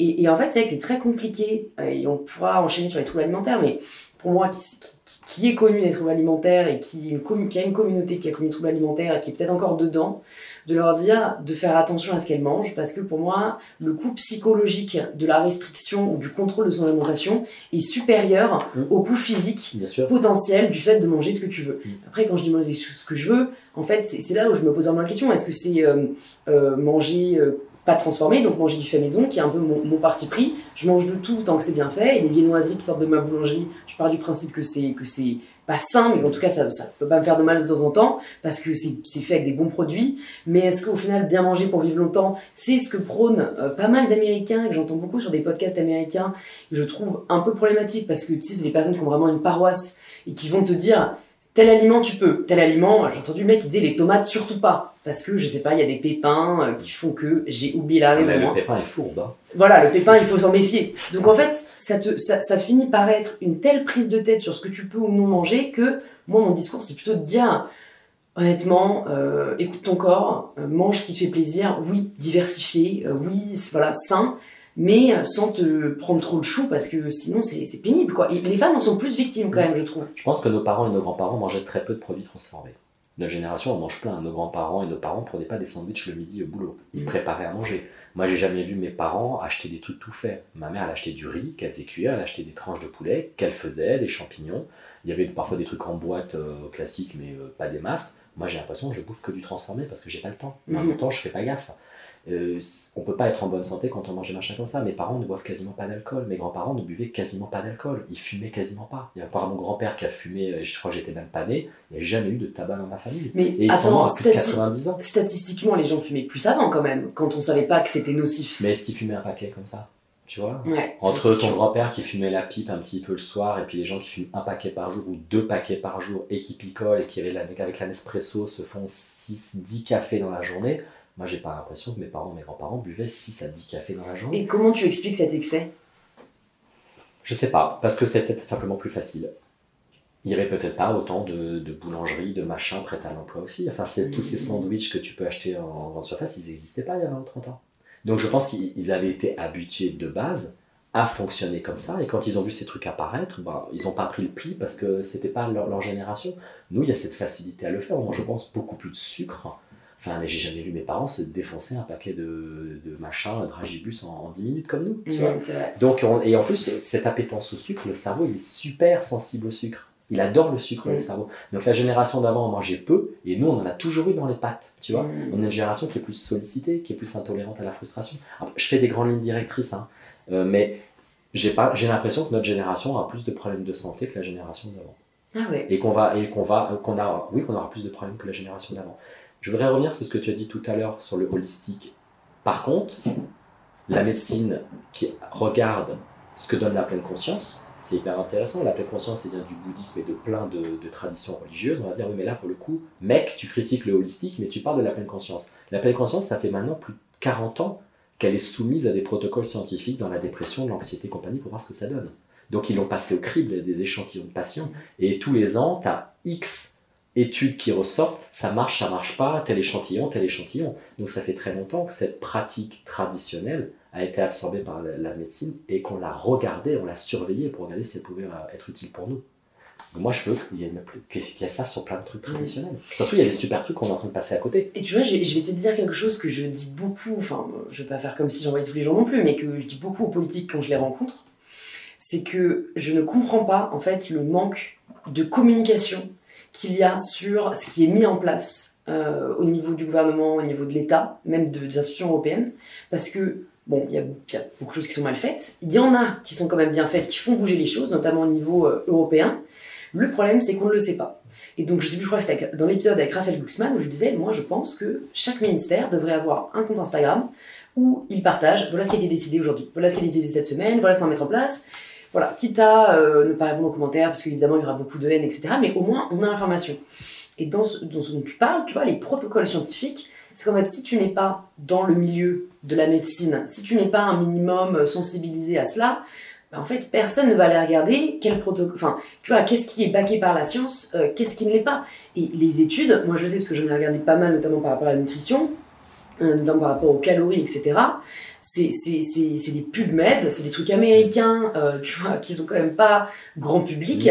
Et tu vois, pourquoi il n'y a pas... Moi, Vincent, je veux que tu crées un compte Instagram où tu nous partages chaque semaine les protocoles qui ont été vérifiés ou invalidés pour que, tu vois, le grand public puisse avoir accès à cette information. Mais tu n'auras même pas la certitude que je ne suis pas payé par quelqu'un pour dire ce que je veux. Tu n'as pas la certitude que je ne vais pas sélectionner certains articles qui m'intéressent plus que d'autres. Et dans PubMed, tu tapes, je sais pas, TOC, autisme, schizophrénie, tu auras des articles qui disent l'exact opposé d'un autre article. Et là, il faut rentrer dans la méthodologie, ça fait 20 pages, les statistiques pour regarder pourquoi il n'y a pas le même résultat. PubMed, c'est la base de données que j'utilise le plus, mais ça prend un temps phénoménal. Parce que tu tapes un mot-clé, tu as 2000 réponses. Et tu dois toutes les lire, si tant est d'ailleurs que l'article soit online, parce qu'il faut payer. Oui, c'est quand même un problème, c'est que la médecine, on doit payer pour avoir accès au protocole, c'est quand même hallucinant, parce que ça bloque en fait le travail des scientifiques, de devoir payer 20 balles, 30 balles, 40 balles pour un article. Tu ne peux pas travailler, mais bon, ça c'est les maisons d'édition, c'est pas les scientifiques. Mais il y a le Conseil d'État, il a sa page Facebook, il a son Twitter et compagnie, mais qui va taper Conseil d'État pour bien sûr. Tu vas sur l'Organisation mondiale de la santé, tu as toutes les allocutions de tous les organes, de tous des services différents de l'Organisation mondiale de la santé, mais qui va faire ça? Je pense que les gouvernements font leur travail, c'est simplement que ni toi ni moi ne savons quoi taper dans Internet. Et tu vas avoir derrière des journalistes ou des sites Internet qui vont se faire le réceptacle de ça, comme j'ai dit tout à l'heure sur la médecine traditionnelle chinoise, où tu découvres qu'il y a marqué le quotidien du peuple en haut, et tu te dis, j'avais pas du tout fait gaffe qu'il y avait marqué ça au-dessus, tu vois, tu tapes un article, tu tombes sur Spoutnik, si tu sais pas ce que c'est que Spoutnik, tu te fais avoir. Donc il faudrait que le gouvernement mette ça en place, mais la personne pourrait très bien te dire, moi je fais pas confiance au gouvernement, Macron m'a déçu sur le Covid, je veux pas regarder ce que dit l'Élysée. Et tu vas aller sur des sites de réinformation. Conclusion, je pense que ça va pas marcher. Ça marchera pas plus. Moi, je pense que ça marcherait pour la partie de la population qui veut se tenir informée sans en fait y chercher une approbation ou non de leurs convictions. Et je trouve que on est dans une génération qui a de plus en plus de mal à faire ça. Et on en parlait en off juste avant, parce que tu disais que j'avais rencontré Raphaël Enthoven, tu me disais que tu l'apprécies pas particulièrement, et tu disais que moi j'étais un peu partagée parce qu'il y a des positions avec lesquelles je suis pas tellement d'accord, et d'autres, bon j'aime bien ce qu'il dit, mais en fait notre conclusion tous les deux c'était, en fait on s'en fout que tu es d'accord avec lui ou pas, si la personne pour toi a des choses intéressantes à partager, en fait c'est intéressant d'échanger ensemble, et en fait c'est dommage je trouve, c'est un peu la cancel culture, je sais pas si on avait parlé dans le dernier épisode, mais en fait, c'est ce côté, si la personne ne pense pas absolument comme toi, en fait, loin de moi, je ne le reçois pas sur mon podcast, je ne suis pas ouverte au débat, bah non, en fait. On peut recevoir quelqu'un avec qui on n'est pas d'accord. Après, je pense que chacun pose un peu sa limite. C'est-à-dire que moi, je ne veux pas donner la visibilité à quelqu'un qui, pour moi, est dangereux pour la société. Mais voilà, des personnes avec qui je ne suis pas fondamentalement d'accord sur tout, ben soit, en fait, on va débattre et ça va être intéressant, justement, de ne pas être d'accord sur tout, mais ça pourrait m'être reproché. Et donc on en revient à Lady Gaga, moi ça peut me faire chier que des gens me disent « Oh pourquoi t'as reçu machin ?» Bah merde, tu vois, moi je voulais faire un bon épisode et en fait on va me le reprocher quoi. Déjà petit 1, tu n'es pas journaliste, tu n'appartiens pas à l'AFP, donc tu fais ce que tu veux. C'est une belle chance. Voilà, non mais c'est un fait, tu fais ce que tu veux, tu invites les gens que tu veux, petit 1. Petit 2, à partir du moment où tu n'invites pas quelqu'un, la personne fait une verrue à l'intérieur d'Internet. Il y a eu ce grand débat, est-ce qu'il était normal que Ruquier invite Zemmour Quand il y avait Léa Salamé, je surkiffe Léa Salamé. J'adore Léa Salamé. T'as écouté l'épisode qu'on a fait ensemble? Je l'ai pas regardé. Mais il faut que je me mette en condition. Vraiment, non, mais tu sais que le podcast, tu peux l'écouter dans le transport. Il faut que je le fasse. Mais il y a 100 podcasts sur ta page. Non, Léa 250. Salamé, je la surkiffe parce que je la trouve ultra puissante. Et on la critique, parfois on la dit, mais parfois elle pose des questions bébêtes. Léa Salamé pose une question parce qu'elle part du principe que les gens devant leur télé vont se poser la question. Donc elle la pose, comme ça on a une réponse. Mais poser que des questions hyper cortiquées, non. Les Français parfois ne sont pas au courant de ce truc à ce point cortiqué. Donc ils avaient invité Zemmour sur le plateau pour un énième bouquin, et notamment de cette histoire de la réhabilitation de Pétain. Alors on pourrait dire c'est inacceptable que le service public invite Zemmour à 23h pour parler pendant 40 minutes de la réhabilitation de Pétain. Le mec, il a vendu des millions d'exemplaires de son bouquin. Et Léa Salamé, qui a bossé avec lui à l'époque sur je ne sais plus quelle chaîne, elle insiste, et elle le pousse jusqu'au bout. Elle a fait son travail de journaliste dans un pays démocratique, qui est de dire à un mec, je veux que tu ailles jusqu'au bout de ta pensée. À savoir que les juifs français nécessitaient qu'on foute dehors ou qu'on envoie à la mort les juifs non français. Et on a donc Zemmour qui assume totalement cette position.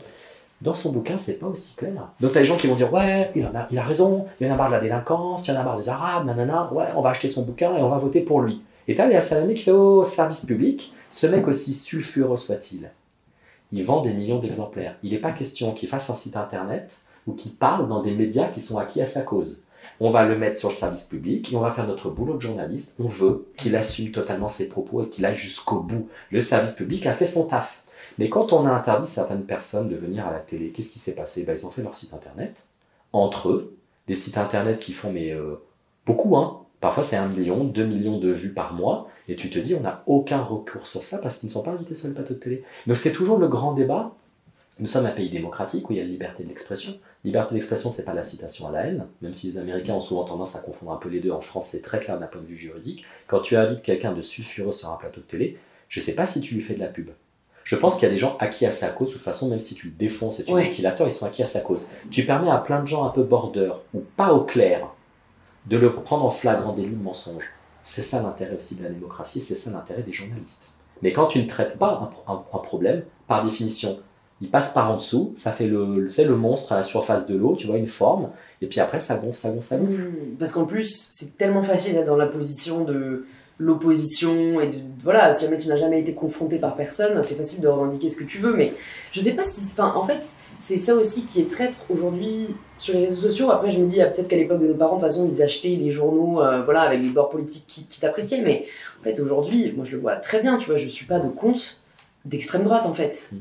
Alors que peut-être je devrais, tu vois, juste pour me renseigner sur ce qui se dit. Mais en fait, non, tu veux, c'est peut-être un biais cognitif aussi, on veut suivre des personnes qui pensent comme nous. Donc moi, j'ai plein de comptes féministes, plein de comptes sur l'acceptation de soi, et j'ai pas envie de donner mon follow à... Après, je pourrais aller checker de temps en temps. Ce que je fais d'ailleurs plus dans, en tout cas, les informations que je vais consommer, les radios que j'écoute et tout, mais c'est dommage parce que ce phénomène de bulle de filtre est hyper dangereux, quoi. Je sais pas comment on pourrait faire pour la percer, cette bulle. Tu vois, il serait limite obligé chacun d'entre nous à lire au moins 2 sources d'informations différentes. Ouais. Parce que là, les gens s'engrainent. Mais ça devient très très compliqué. Ça devient très compliqué. Pour moi, c'est un boulot de journaliste sur la télé. C'est pas forcément ton boulot à toi.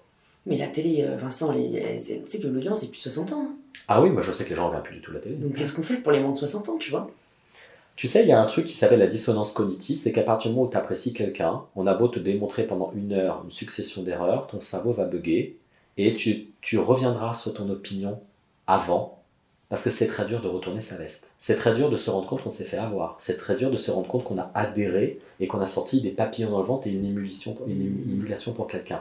Donc, est-ce que vraiment, voir un plateau de télé retourne l'opinion des gens? J'y crois pas des masses. Il y a un gros pavé comme ça que j'ai à la maison, c'est un bouquin américain chez Oxford University, des trucs énormes de 800 pages sur la psychologie politique. Ils te disent on n'est pas vraiment sûr qu'on puisse vraiment tant que ça influencer les gens. La dissonance cognitive résiste. Regarde les gens qui sont complotistes. Ouais. On est maintenant 2 ans ou 3 ans après le Covid. Où sont les gens qui ont été tués par le vaccin? Enfin, il y en a quelques-uns qui sont morts, on ne sait pas vraiment de quoi ils sont morts, mais c'est quoi ces milliers de personnes, ces charniers de personnes tuées par Big Pharma avec la complicité de Macron, reptilien, Illuminati, main dans la main avec Hillary Clinton qui tue des enfants avec le Pizza Hut, machin. T'as entendu parler de cette histoire de pizza là? Non. C'était les Trumpistes qui avaient lancé ça pendant les élections. C'est qu'en fait, entre la Maison Blanche et il y a une pizzeria, il y a un tunnel où ils auraient retrouvé 100 000 corps d'enfants. Parce que Hillary Clinton, en fait, est pédophile et vole le sang des enfants dans des rituels satanistes. Et t'as des gens qui ont accepté ça. Les Quanon, machin, ils étaient à fond là-dessus. Et tu dis, mais en fait, on va même envoyer des équipes, si vous voulez, et ils vont te dire quoi? Non, mais ils ont tout retiré avant qu'on arrive. Tu te dis, mais la dissonance cognitive, c'est un truc hallucinant dans le cerveau. Mais tu vois, tout ça, c'est très dur d'accepter qu'on s'est trompé. Tout ça est très lié pour moi à la santé mentale. Hein, parce que si ces personnes allaient bien, je ne pense pas qu'il viendrait en avoir ses convictions. C'est très dur le complotisme. Est-ce que les gens complotistes sont complètement parano? Là, je lis plein de bouquins sur le complotisme, et en fait, c'est pas aussi sûr que ça. Enfin, le complotisme, c'est quand même le truc le plus partagé au niveau mondial.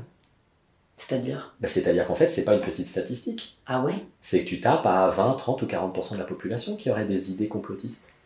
Mais même dans ta famille, parfois tu vas entendre une petite subfigurance comme ça, tu vas dire waouh, c'est pas une pensée très rationnelle. Mais comme je disais tout à l'heure, je pense qu'il y a des extraterrestres et je crois qu'il y a des fantômes. Je peux pas te prouver rationnellement, c'est une idée. Oui, et souvent, c'est l'idée, comme on n'a pas pu prouver l'inverse, c'est vrai jusqu'à preuve du contraire. Et je suis le premier à lire des bouquins de complotistes en disant ils sont cons les mecs, à me dire mais tu crois aux fantômes. Mais parce que à nouveau, le cerveau est construit comme ça. Je pense que notre cerveau est construit comme ça.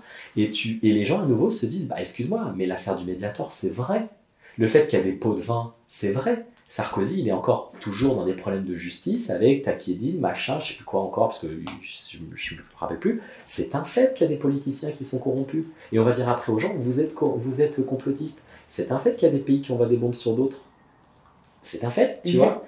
Il y a un patient qui m'a dit un truc, il me dit les Américains, j'ai rien contre les Américains, je les aime bien, mais il me dit c'est le seul pays au monde qui a balancé de bombes nucléaires sur un autre. Ce sont les héros de la libération. Ce sont les derniers. Ce sont les pacificateurs du monde. C'est le seul pays dans l'histoire de l'humanité qui a balancé 2 bombes nucléaires sur la gueule d'un autre. Tu te dis, mais c'est vrai, vu comme ça, on fait tout un bin sur le Qatar. Je suis le premier à pas particulièrement aimer ce pays-là, mais tout comme j'aime pas Dubaï pour certains trucs, mais les États-Unis ont la peine de mort jusqu'à preuve du contraire. Donc quand il y a les Jeux Olympiques aux États-Unis, tout le monde fait ouais, c'est cool. Quand il y a les Jeux Olympiques en Chine, on dit c'est un pays où il y a un problème de liberté, mais il y a aussi un problème de peine de mort, d'homophobie, et là de problèmes avec l'avortement aux États-Unis. Mais on a du mal à se dire qu'un pays aussi génial que les États-Unis pourrait être vachement problématique sur les libertés fondamentales. Les États-Unis sont problématiques sur les libertés fondamentales. C'est ce pays qui a un problème avec l'avortement. C'est du délire. Tu dis non mais c'est pas possible. Ouais mais l'Arabie Saoudite et compagnie. Tous. Il n'y en a pas un qui est plus intéressant que l'autre.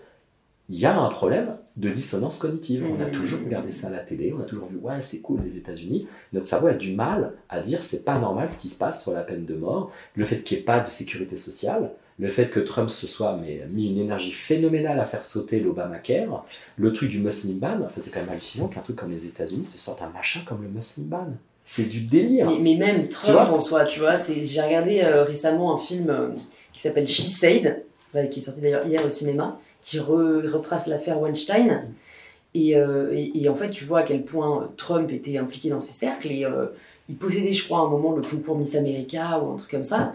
C'est un violeur récidiviste. Enfin, il y a quand même eu... Moi, ça me choque qu'un violeur récidiviste ait été à la tête d'une des plus grandes puissances mondiales.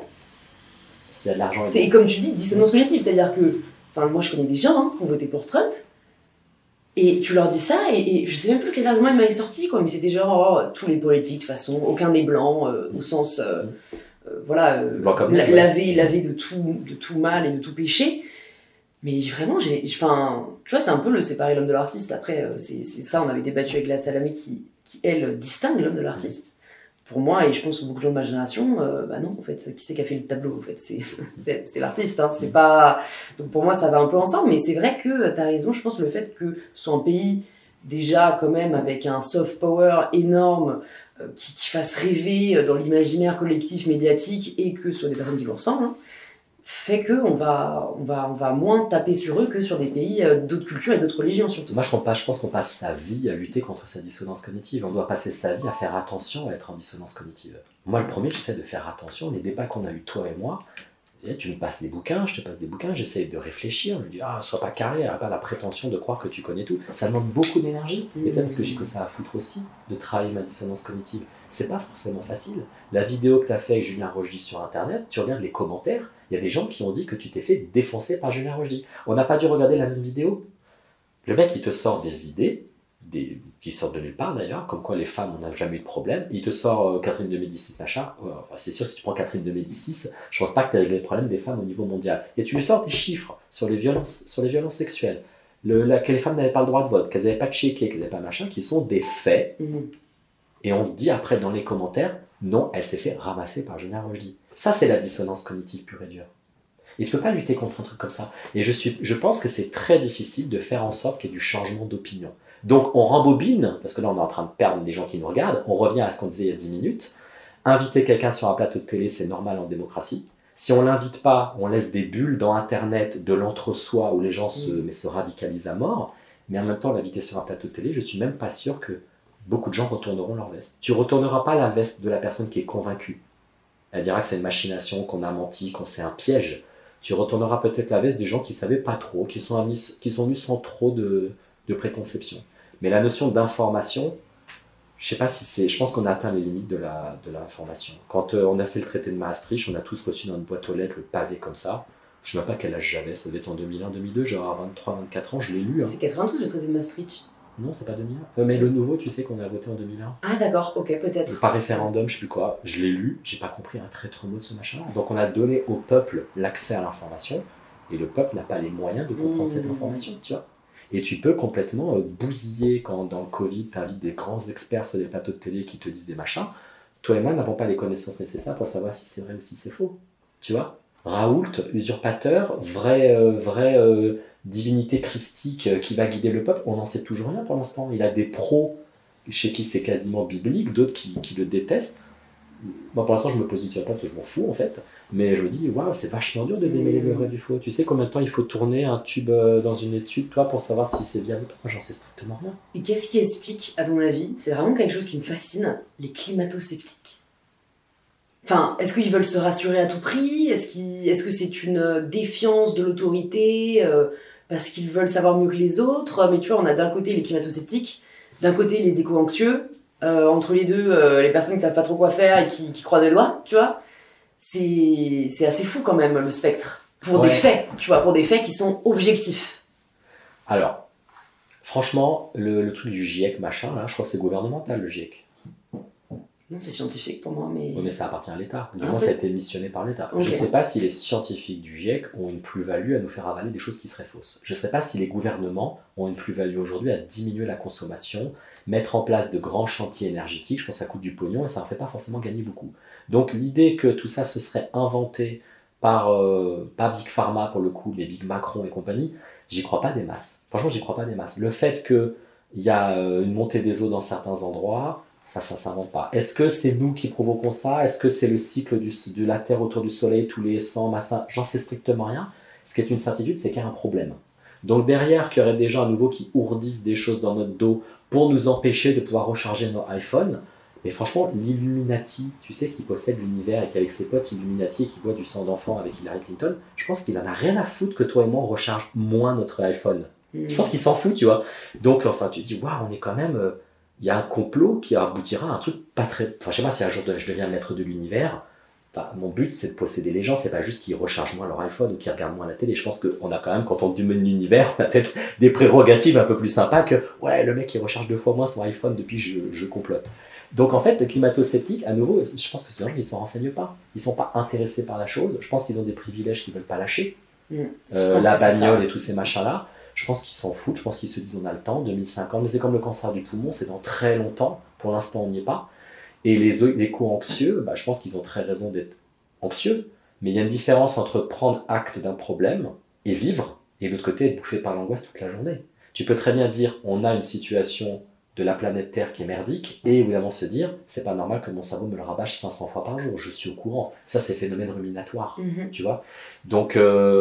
Et ça comment en sortir? Comment en sortir? De l'éco-anxiété ou du climato-sceptique? Non, le climato-sceptique, écoutez, informez-vous, voilà, ça suffira, mais pour les éco-anxieux et ces ruminations, ou en tout cas, en effet, que ça leur permette peut-être de dormir un peu plus sereinement, Ils fassent la différence entre la réalité et le fait que leur cerveau répète tout le temps. Il y a plein de gens qui sont d'accord avec eux et qui arrivent à dormir. Et c'est pas qu'ils s'en foutent, ils sont fondamentalement d'accord avec eux. Mais ils n'ont pas un cerveau obsessionnel. Donc le problème pour moi, c'est qu'il y a des gens biologiquement, on leur a beaucoup dit ce mot aujourd'hui, biologiquement, génétiquement, où leur cerveau tourbine comme une machine à laver. Et tout, même les impôts, n'importe quoi, une fuite d'eau, ça prend une ampleur phénoménale. C'est pas le déclencheur qui pose problème, c'est la façon dont le cerveau traite ce déclencheur. Le but, c'est pas de remettre en cause est-ce que oui ou non il y a un réchauffement climatique, c'est de reconnaître que ça prend trop d'impact sur moi parce que mon cerveau rabâche un petit peu trop. Tu te rappelles l'année dernière quand on avait fait notre podcast, j'avais dit que ta génération n'avait pas de grand combat. Je le maintiens, que ta génération n'a pas de grand combat, mais je le nuance. Je le nuance. Ta génération n'a jamais été aussi à fond sur le climat que notre génération ou celle de nos parents. Nos parents, ils ont travaillé sur plein de trucs, ils ont travaillé sur le sida, ils ont travaillé sur les maladies, ils ont travaillé sur l'alcoolisme, ils ont travaillé sur plein de trucs. Plein de trucs. Il y a des associations qui font un boulot de malade. C'est pas ta génération, c'est des gens qui sont plus vieux. Ta génération, elle a un autre combat qui est génial, en effet, qui est l'écologie, qui n'intéressait pas du tout notre génération, ou beaucoup moins. Parce qu'on n'avait pas conscience du fait que c'était autant la merde. Hein. Ouais, je pense que nous, c'est un combat qu'on n'a pas choisi, entre guillemets, tu vois, à l'inverse du sida, bon, on l'a pas choisi dans le sens où ça touchait des millions de personnes, mais c'est un combat dans lequel on s'est dit, là, il faut vraiment faire quelque chose. Nous, en fait, on n'a pas d'autre solution hein, que de s'en emparer, parce que moi, je sais même pas si on a des enfants, s'ils survivront. Ouais, tout à fait. Mais ça, c'est le grand génie pour le coup de ta génération, c'est d'avoir saisi quelque chose que nous, on ne voyait strictement pas. Et le deuxième génie de ta génération, qu'il ne faut pas confondre avec les bruyants, parce qu'il y a une copine qui m'a dit, en fait, dans les réseaux sociaux, tu ne vois que les gens bruyants. C'est une minorité bruyante qui ne représente pas la majorité silencieuse. C'est tout ce taf, en effet, sur le féminisme, sur les non-binaires, sur les trans, sur les LGBT et compagnie, sur le fait que, bah oui, on a le droit d'être éduqué, qu'une femme devrait pouvoir avoir accès aux tampons hygiéniques et tous ces machins-là. Tous ces trucs qui ne sont pas portés par une majorité bruyante. Donc on va dire, ouais, mais les féminazis, mais les féminazis dont tu vois parfois l'expression dans Internet, elles représentent quel pourcentage ? Et je suis même pas sûr qu'elle soit féministe, ça se trouve c'est un troll. Donc on a réussi à dire que le militantisme était forcément radical, que l'écologie c'est forcément les mecs qui balancent de la peinture sur les tableaux. C'est juste des gens qui sont ultra médiatisés, je ne sais même pas si... C'est pas ça l'écologie, c'est pas ça le féminisme. Et je pense que ta génération a pour le coup vachement saisi les rênes par rapport à la mienne. Ou simplement, moi je faisais pas gaffe. Enfin, le féminisme c'est comme un vieux combat maintenant. Mais en fait, il y a eu une espèce de... Toi, ta génération, c'est vrai qu'il y a eu un laps de temps où on s'est dit que c'est bon, on avait fait le taf parce qu'on avait les droits fondamentaux. Et notre génération réalise qu'en fait, il y a des inégalités beaucoup plus insidieuses du quotidien contre lesquelles il faut lutter pour qu'on puisse vraiment avoir une égalité non pas juste théorique mais pratique. Tu vois, sur ce combat du féminisme, moi ça m'interroge beaucoup en effet entre la féministe qui veut que la société évolue et la féministe qui juste gueule dans les réseaux sociaux pour qu'on s'occupe d'elle en fait, qui est juste pour moi un problème de occupez-vous de moi. Quand on dit ouais mais le féminisme en fait c'est du n'importe quoi. Quand tu regardes un peu la presse, toutes les semaines il y a une adolescente qui s'est tuée. Il y a eu Lola, il y a un mois, il y en a eu une autre qu'on a retrouvée poignardée de coups de couteau, il y en a une il y a 2 jours qui a été tuée, enfin, il y en a une quasiment toutes les semaines. C'est pas une vue de l'esprit qu'il y a un problème de violence sexuelle et de violence misogyne, enfin je sais pas comment ça, machiste, je sais pas comment de violence faite aux femmes, hein, violence faite aux femmes, voilà, c'est vrai que tu vois, ça c'est un terme aussi, on parle de violence faite aux femmes, on parle pas d'hommes violents. Et rien que ça, c'est significatif du fait que, enfin, c'est très passif pour les hommes. Et je pense, et tu as totalement raison, moi je sais que, mais combien de commentaires j'ai sous mes vidéos de mecs qui vont vraiment me dire mais n'importe quoi, mais t'es totalement...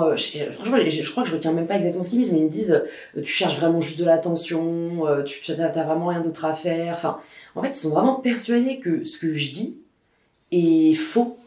Tu vois, mais je ne l'invente pas. Enfin, le harcèlement de rue, je ne l'invente pas. Le fait que dans différents pays dans le monde, tu sois obligé de demander l'accord à ton mari pour aller chez le médecin, je ne l'invente pas.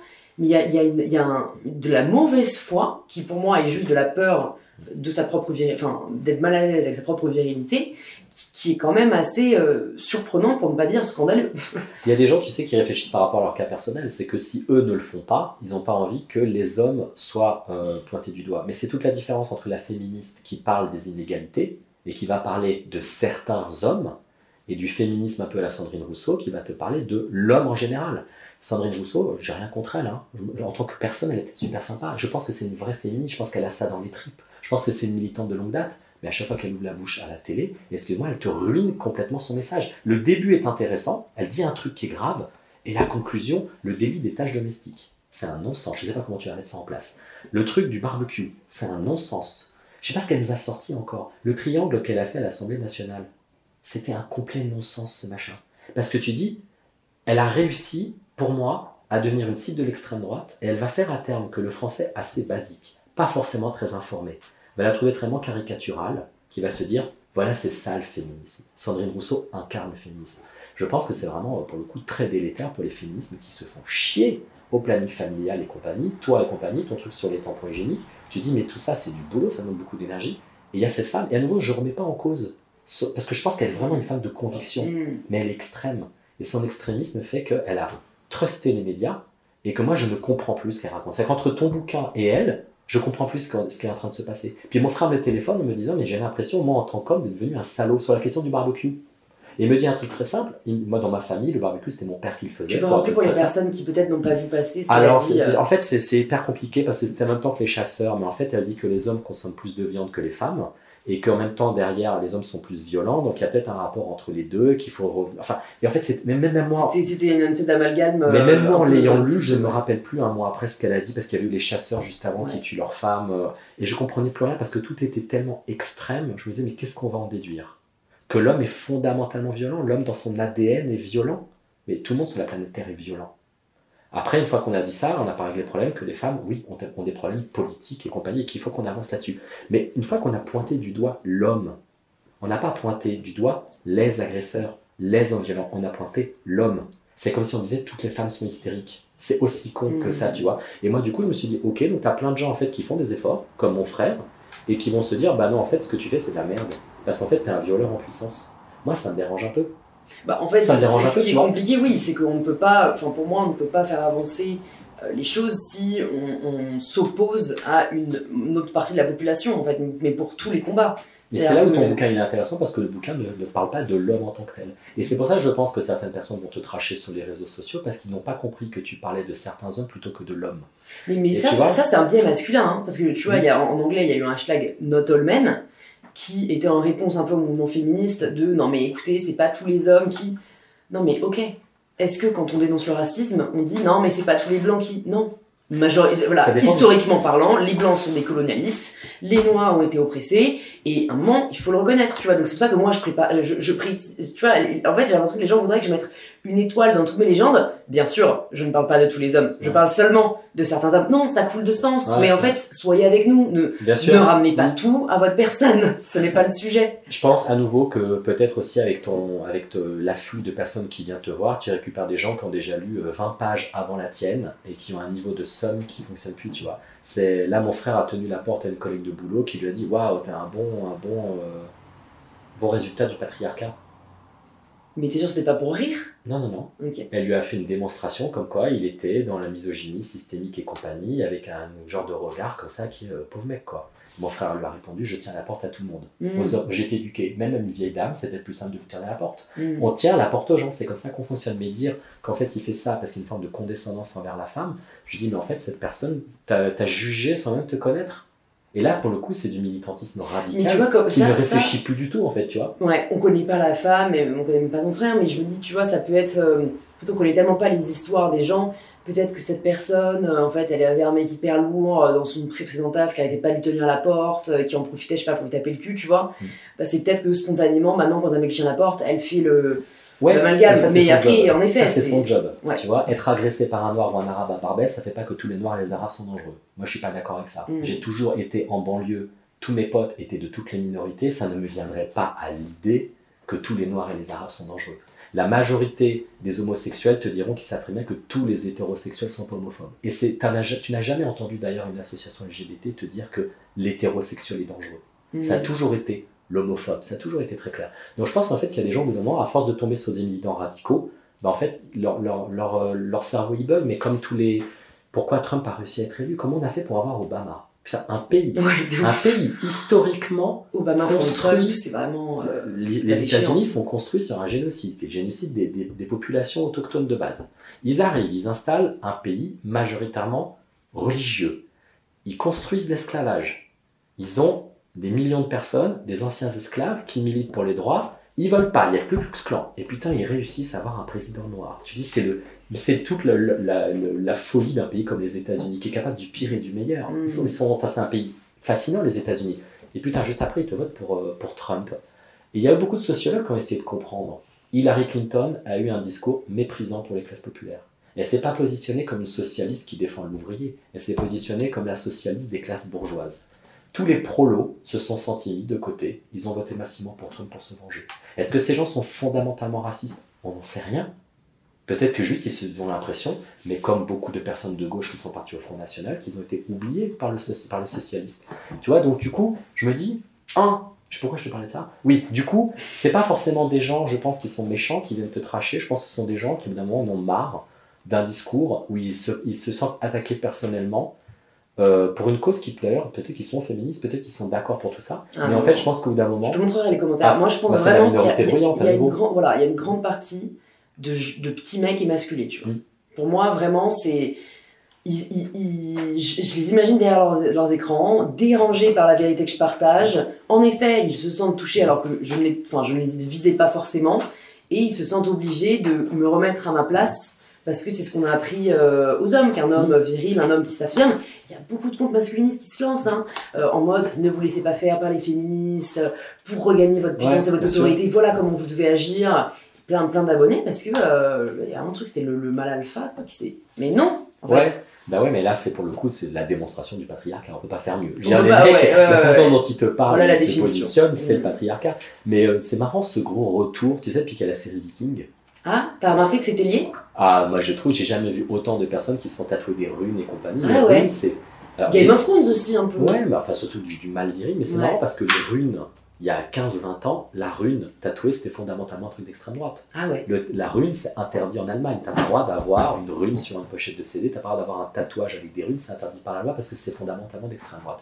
Ma génération, tu vois un mec qui a des runes ou qui a une croix celtique tronquée, pas une croix celtique complète mais tronquée, c'est définitivement d'extrême droite. Avec l'arrivée de Vikings et compagnie, la nouvelle génération, mais qui joue aussi à Assassin's Creed Valhalla et compagnie, ils ont cette fascination pour le Viking, qui est l'homme, la machine de guerre. Mais si tu analyses un petit peu, parce que moi j'adore la série Viking, excusez-moi, les mecs sont des violeurs. En fait, ils arrivent, dans les premiers épisodes, ils prennent un bateau, ils arrivent sur les côtes anglaises, je crois, ils tuent tout le monde. Le frère du héros, il viole une meuf là dans une auberge en arrivant, il récupère et il se casse. Tu dis, mais en fait, c'est la glorification de la violence, mais ça, c'est dangereux. Tu vois, du truc tribal, clanique de base, qui est la loi du plus fort, en fait. Tu dis, mais on n'est pas encore dans une société civilisée, on dit, oh non, en fait, tu vas pas tuer ton voisin. Non, tu violes pas une femme. C'est pas comme ça que ça fonctionne. Tu vas pas piller. Mais c'est marrant, comme le viking, le barbare, qui arrivait et ils sont venus aussi à Paris. Paris tremblait quand il y avait des invasions vikings. Tu te dis, mais c'est marrant qu'on ait réussi à transformer, comme Peaky Blinders, que j'adore, le mafieux héroïque. Mais comme il y a plein de mecs qui trient sur Scarface. Tu sais, il y a eu récemment un petit polémique autour de Dahmer aussi, donc, que j'ai pas regardé, mais c'est un cannibale. Et en fait, t'as lu mon livre, tu le sais, mais moi je fais partie des personnes qui pensent que l'imaginaire est politique et qu'en fait, toutes les séries, les films, les livres qu'on lit ou qu'on regarde ont un impact sur notre inconscient et donc sur notre comportement. Et donc pour moi, tu vois, c'est compliqué, je veux dire, interdire ces séries, c'est très sympa, et j'en regarde aussi certaines, voilà, mais je trouve que, en fait, soit il faut des disclaimers, soit il faut aussi travailler pour qu'il y ait plus d'équilibre dans le choix des séries, et je sais que moi j'avais beaucoup aimé la série Sex Education, qui donne à voir quand même une réalité différente, diversifiée, qui touche de vrais sujets que tous les ados devraient regarder, quoi, le consentement, les relations amoureuses, l'identité, etc., et ouais, je pense qu'on peut pas minimiser, parce que dans le porno, tu vois, je pense qu'on peut pas minimiser l'impact qu'a ce qu'on regarde.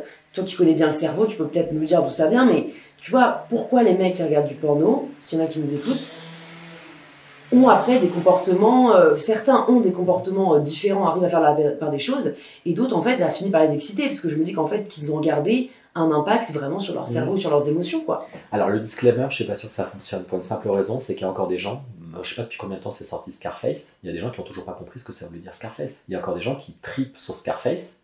Le mec, c'est la montée d'un mafieux qui va perdre tout le monde. Sa folie va faire qu'il va perdre tout le monde. Et à la fin, il meurt dans sa fontaine de sa propre villa. Spoiler, alerte. Tout le monde a vu Scarface.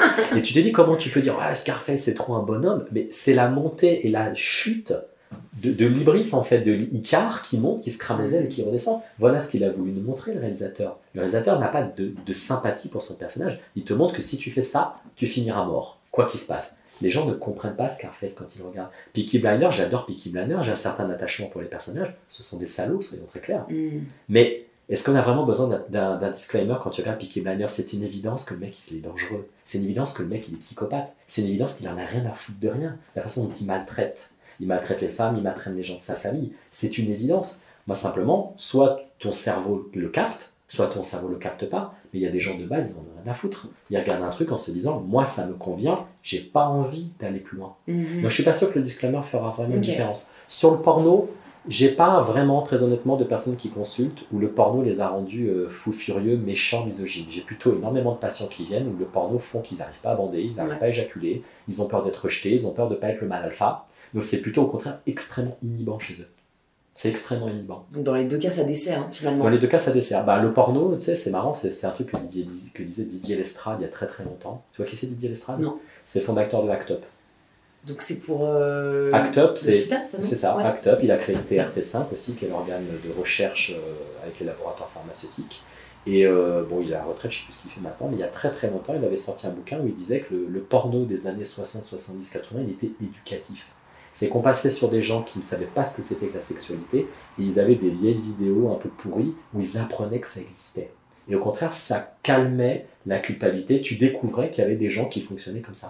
Et après, il a pris un tournant, ce porno, il est devenu complètement performatif, violent, extrême, et c'est plus du porno éducationnel, tu vois. Et ça, c'est intéressant, cette information, qu'il y a eu un dérapage comme ça dans cette notion-là. Ouais. Est-ce qu'on est obligé d'aller vers les vices à chaque fois? Bah, c'est dans notre nature. Ouais. C'est dans la nature humaine, le vice, quoi que tu fasses. Hein.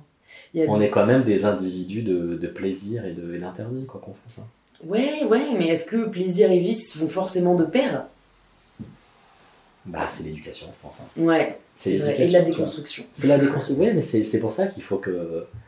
Tu vois, que voilà, on doit avancer dans une société où les parents font leur travail. Et les parents font leur travail. Ils font leur travail. Je pense que l'État fait son travail.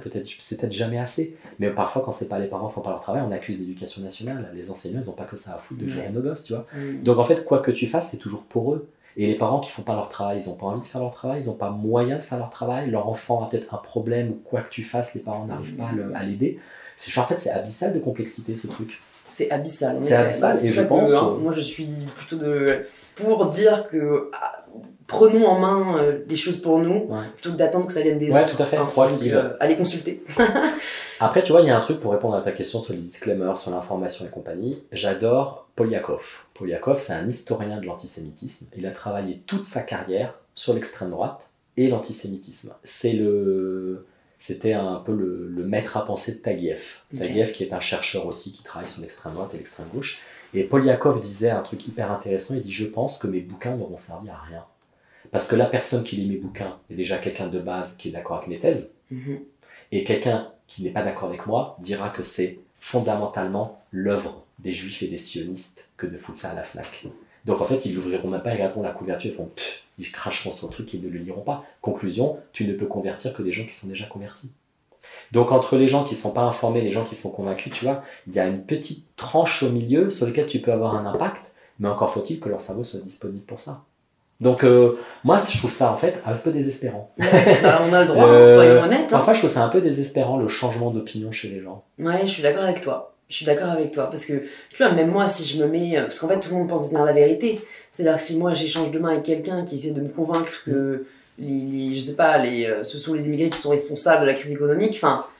En fait, non, je resterai campé sur mes positions, je prouverai par A plus B que ce n'est pas le cas, qu'au contraire, il participe à l'activité économique de la France, mais du coup, lui, et pourquoi est-ce qu'il changerait d'avis, tu vois? Parce que chacun veut défendre son bout de gras, mais je pense qu'au final, ce qu'il faut, c'est juste du débat. Tu vois, moi, je pense que je peux changer d'avis sur des positions où, en effet, peut-être je marche sur des œufs, ou je suis peut-être pas assez informée, ou je me suis pas assez renseignée, parce qu'on ne peut pas être experte sur tout. Et d'où l'importance du débat, et d'où l'importance d'écouter des podcasts, d'en faire, mais c'est sûr que c'est pas seconde nature, quoi, d'être ouvert d'esprit au point de changer d'avis. Tu te rappelles cette émission Rendez-vous en terre inconnue? Oui, je veux pas te dire que je l'ai regardé, parce que j'ai très peu regardé la télé, mais je trouvais ça génialissime. Et t'avais toujours cette personne qui était un artiste qui allait au fin fond de l'univers rencontrer une tribu, et la conclusion était toujours la même. Quels que soient les kilomètres, la couleur de peau, la culture, la religion, on est tous fondamentalement les mêmes. Et il y avait comme cette révélation bah en fait c'est un peu une évidence. Mais t'as beau te dire que c'est une évidence, tu te le prends sur la gueule que l'autre est fondamentalement comme toi. Et j'ai un peu l'impression que ce qui fonctionne le mieux, c'est ce qui sort un peu en psychologie et en sociologie, qu'à partir du moment où tu bosses avec quelqu'un, où tu fais quelque chose avec quelqu'un qui est pas de ton bord, bah, l'humanité des deux personnes va provoquer qu'au bout d'un moment tu vas dire ok, on arrive à se comprendre et on arrive peut-être à se convaincre. C'est tu peux rencontrer quelqu'un qui est pas du tout d'accord avec toi, mais ce que disait Léa Salamé quand elle travaillait avec Zemmour, elle dit j'aime pas du tout ce qu'il raconte, mais c'est un garçon charmant. Tu vois? Donc en fait, ils sont allés jusqu'au bout de leur humanité. Pascal Bruckner et Finkielkraut ont été amis pendant des années. Après, ils se sont séparés parce qu'ils ne s'entendaient plus. Mais il y a une amitié, peut-être depuis les bancs de la fac ou le lycée, tu vois. Et je pense à nouveau que ce qui pourrait faire fondamentalement que les gens se calment, s'écoutent et révisent leurs propos, c'est quand on les met autour d'une table et qu'on mange, pas qu'on débat politique, qu'on mange ensemble, quand on parle de nos vacances, on montre des photos de nos enfants, oh, il y a le chien qui arrive, on fait pas de pattes. Et dans cet endroit où il n'y a pas de débat, où on est juste entre nous à sympathiser, et parfois on va aller construire une cabane, on va aller creuser la piscine, on va aller faire un truc, et ben on se retrouve dans notre humanité, et je peux t'assurer que les gens-là, ils baissent leur carapace. C'est qu'ils arrivent à dire, ok, je veux bien réviser mon jugement. Et moi, j'ai vu des gens comme ça tenir des propos racistes qui, à cause du travail, on dit « Ah, mais mes collègues rebeux, ouais, c'est vrai qu'ils sont cool. » Mais comment t'as retourné ta veste? Bah simplement, ils bossent avec eux, ils voient qu'ils sont compétents, qu'ils sont gentils, ils prennent un café avec eux. Et en fait, ça a complètement modifié son opinion. Mais t'as des endroits en France où ça vote Front National, ils n'ont pas vu un noir ou un arabe de leur vie. J'ai dit, venez à Paris, les mecs. Parce que dans ton petit village de Provence, perdu dans la montagne, je sais pas quel est ton problème avec la délinquance, l'immigration et compagnie, tu vois. Et quand ils côtoient ces gens, au quotidien, ils disent, ah ouais, ben en fait, ils sont comme nous. Ouais. Ben ouais. Il y a un très bon film que j'ai vu, je mettrai le nom dans la barre de description parce que le nom m'échappe, mais je l'ai vu sur Netflix et c'est l'histoire vraie d'une commune dans le sud des États-Unis où en fait il y a le Ku Klux Klan qui est encore actif et donc ils foutent le feu à une école noire, d'enfants noirs.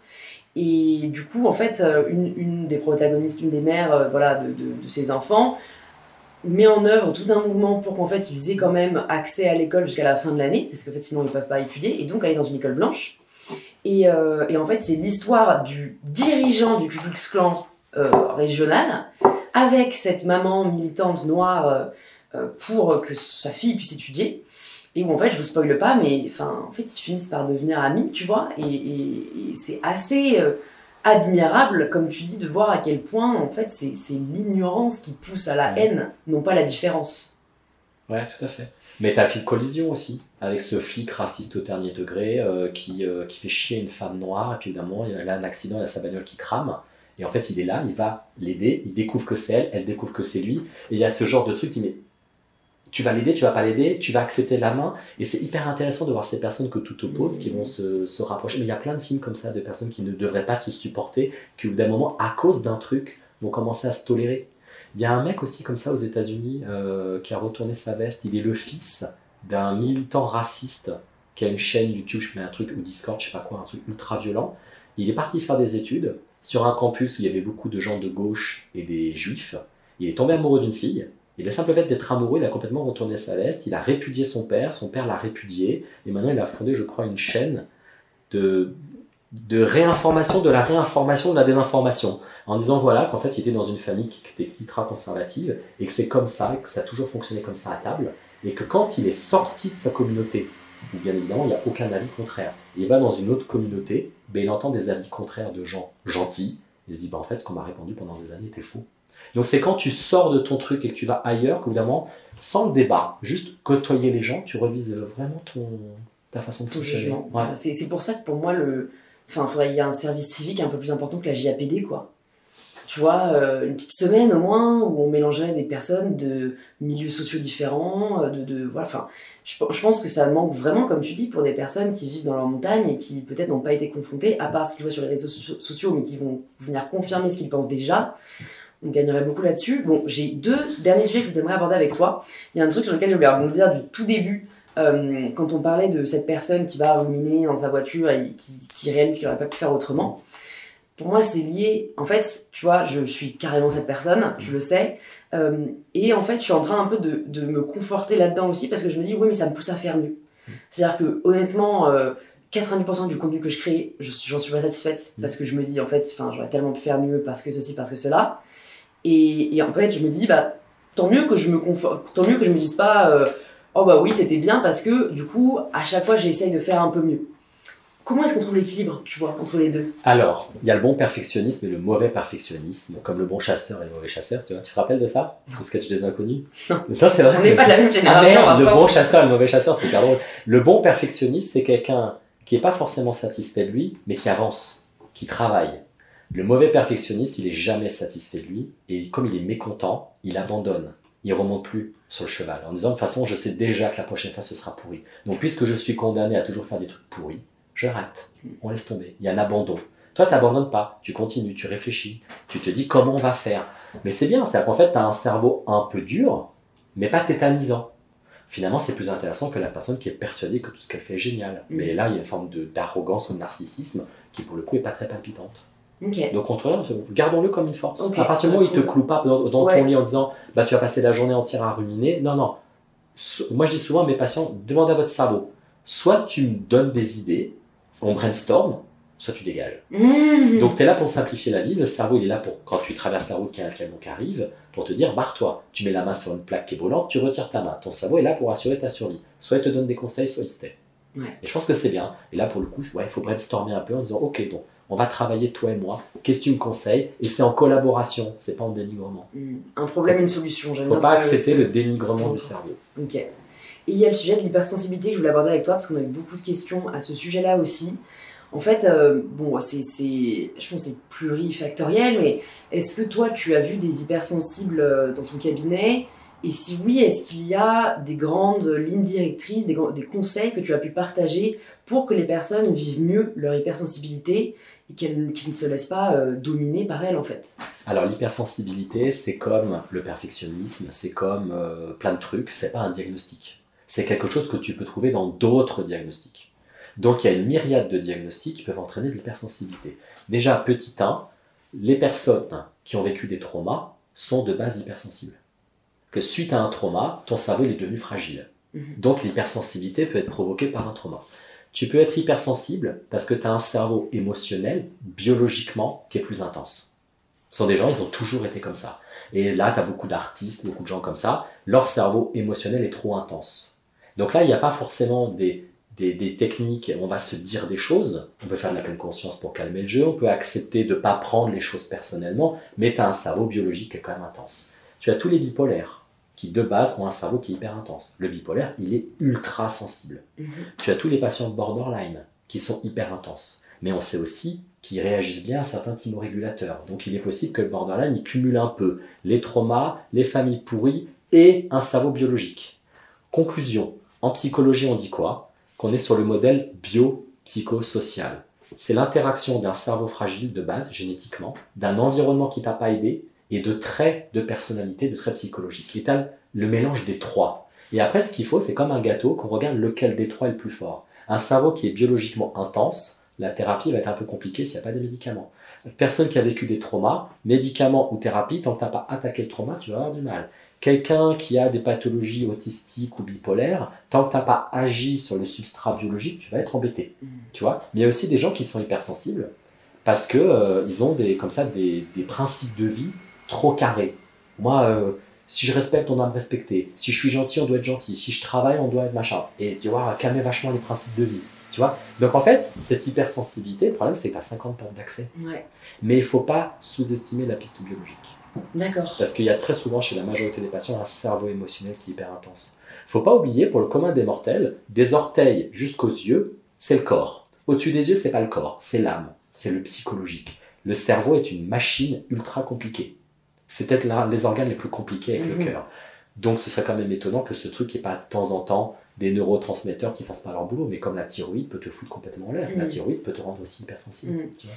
Et je vais souligner quelque chose que tu m'avais déjà dit, que j'ai trouvé vraiment éclairant, et que je trouve on ne dit pas assez, c'est que voilà, tout ce qui est développement personnel, spiritualité, conseil, ça peut aider la psychologie positive, comme tu dis. Ça peut aider 80% des gens qui vont bien. Qui n'ont pas de diagnostic grave. Voilà, et que pour les 20% restants, il faut faire appel vraiment à des professionnels. Et voilà, comme tu dis, l'hypersensibilité peut cacher un diagnostic plus lourd. Donc n'hésitez pas à faire appel à des professionnels de santé. Voilà, j'ai 3 dernières questions pour toi, Vincent. Déjà, est-ce que tu aurais un livre que tu as lu récemment, ou même, c'est quoi, un autre livre que tu aurais envie de recommander aux personnes qui nous écoutent? Un livre intense ou un livre solaire? Allez, les deux.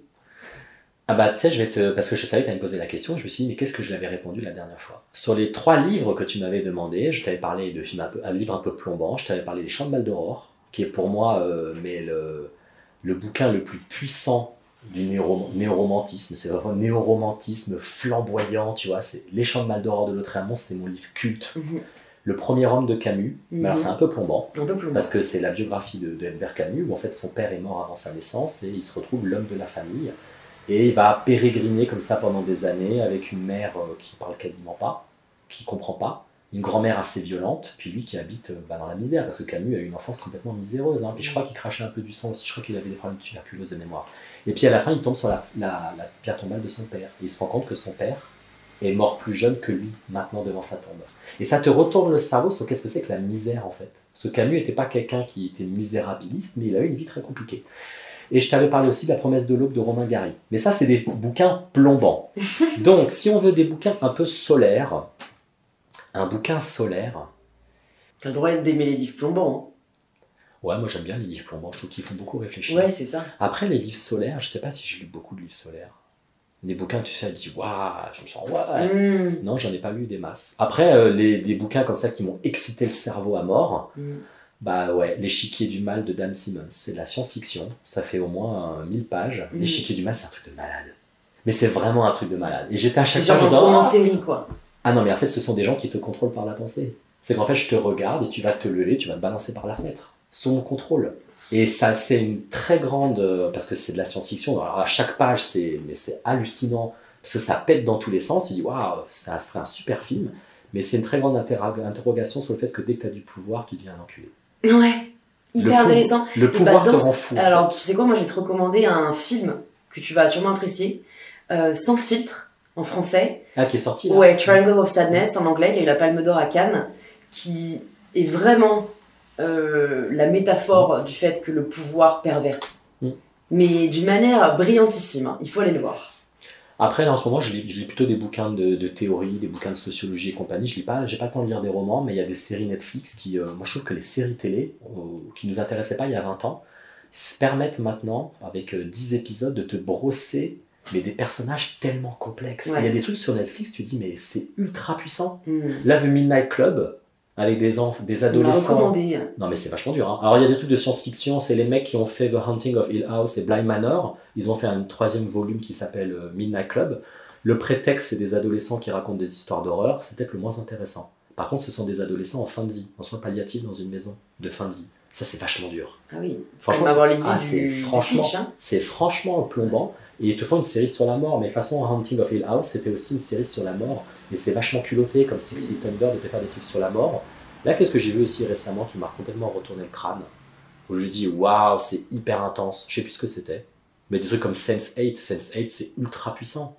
C'est vraiment, pour moi, c'est Zola, quoi. C'est la Coréenne qui est envoyée en prison à la place de son frère, la femme qui vit en Inde, mariage de force, le mec en Afrique qui doit rentrer dans la mafia pour ramener des médicaments à sa mère. Enfin, tu dis, c'est vraiment Zola, mais voilà, c'est Sense8. C'est un peu une matinée de science-fiction, c'est super puissant. Donc, conclusion, j'ai pas répondu à ta question, mais j'ai répondu à côté. Mais très bien, alors, on a eu plein de recommandations.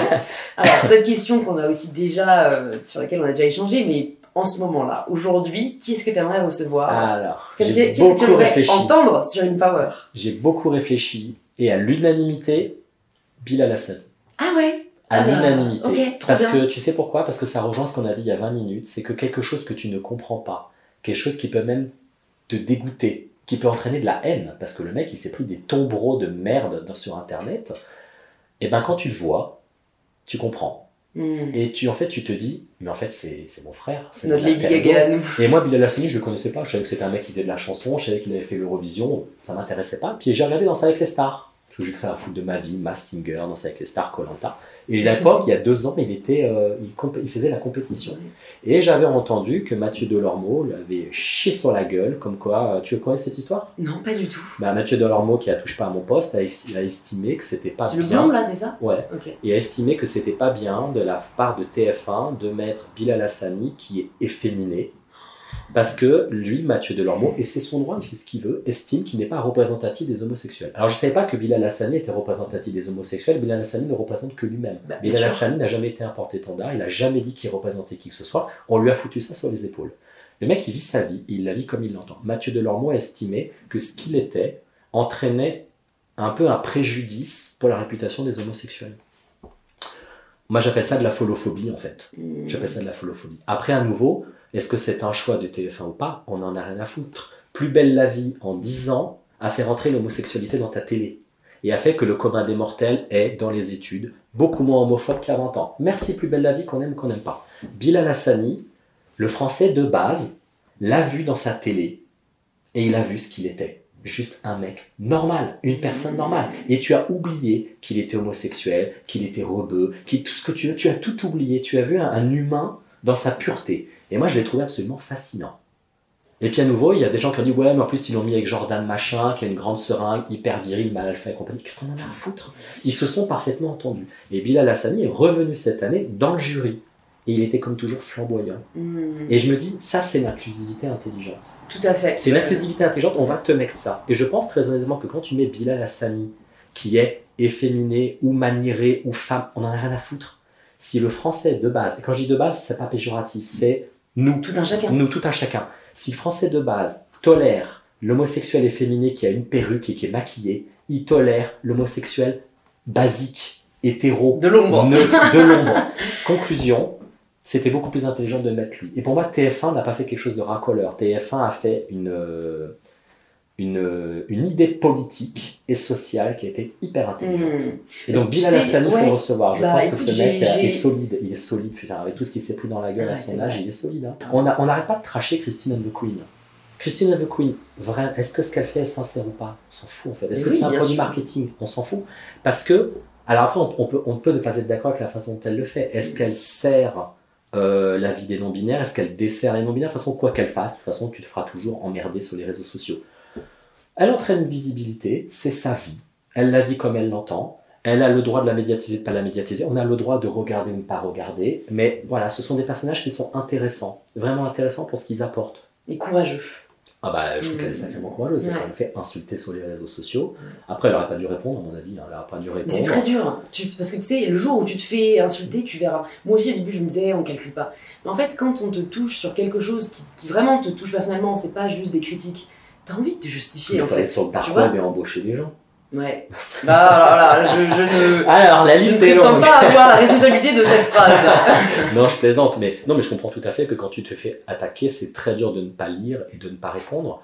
Mais en même temps, à nouveau, c'est la minorité silencieuse.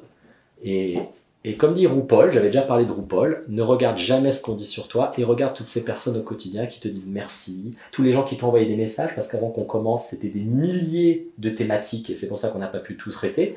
Voilà, tu as fait ton job, fait ton job. Et à nouveau, je trouve que c'est courageux. Tu t'es fait insulter sur certains aspects qui n'étaient pas tolérables, je trouve. Bah de toute façon, maintenant, j'accepte de déplaire parce qu'on ne peut pas plaire à tout le monde. Tant que je suis alignée avec moi-même, tout à fait. C'est ce qui compte. Écoute, la dernière question, pour savoir si tu vas répondre comme la dernière fois, on verra. Ça signifie quoi pour toi prendre le pouvoir de sa vie? Faire ce qui est en effet de l'ordre de ce qui t'intéresse, ce qui fait que tu vas te mourir dans quelques années en te disant je suis content de l'avoir fait, c'était important pour moi, ça me nourrissait, et tant pis si je me suis planté, tant pis si je me suis tapé la honte, tant pis si ça a déplu. On va pas crever avec des regrets. Il faut qu'on crève en se disant même si je me suis planté lamentablement, le jeu en valait la chandelle. Donc faut oser. Super, j'adore, mourir sans regret. Mourir sans regret. Ouais. Très bon petit épisode ça. Écoute Vincent, pour les personnes qui nous écoutent, qui maintenant veulent échanger peut-être avec toi, lire tes ouvrages, où est-ce que tu veux qu'on les redirige? Alors on les redirige vers les livres. Ouais. Okay, donc Devenez votre propre psy, qui est sorti l'année dernière chez Alary, où on s'est embêté avec ma collègue Anne-Hélène Claire à donner toutes les techniques possibles et imaginables en psychologie, et après on les a classées selon les problèmes. Donc tel problème, telle technique. L'idée étant que si vous ne pouvez pas consulter, vous avez ce bouquin-là, regardez ce que vous pouvez déjà faire, Mais on est là pour transmettre l'information. Ça, c'est important. C'est le travail aussi des associations. Je reçois des stories de temps en temps, hein, des personnes qui ont acheté Deviens propre psy, qui m'envoient un message. Je me dis, putain, est-ce que je lui envoie? Je me dis, bon, non, je lui dirai plus tard. mais donc, si c'est le cas, envoyez-moi une petite story, je ferai passer à Vincent. C'est ce travail depuis quasiment 20 ans. Il y a des gens qui ne peuvent pas consulter. Il y a des sites internet, il y a des tutos. Il y a, c'est l'AFTOC, on a commencé à faire ça. Les gens qui ont des TOC ne peuvent pas consulter. Il y a quasiment 10 ans, on a fait un bouquin d'autothérapie. Il y a des gens qui étaient contents de pouvoir faire leur autothérapie au fin fond de l'Ardèche ou de la Creuse. Ok, il y a des gens qui n'ont pas de thunes, il y a des gens qui ne peuvent pas se déplacer. Ce bouquin, c'était aussi cette optique-là. Parce que quand les gens achètent ce bouquin, moi, ils ne viennent pas me voir. Hein. Donc, je perds de l'argent. Mais on est dans une optique militante, associative. Le savoir est fait pour être dispensé. Et le deuxième bouquin que j'ai sorti sur le sentiment d'injustice, qui est un bébé que j'aime beaucoup. Oui.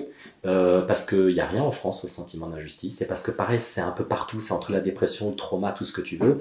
Et quand ça commence à te pourrir dans le bide, et ça fait cocktail molotov de colère, de rancœur, d'amertume et de tristesse, ouais, il faut faire ça.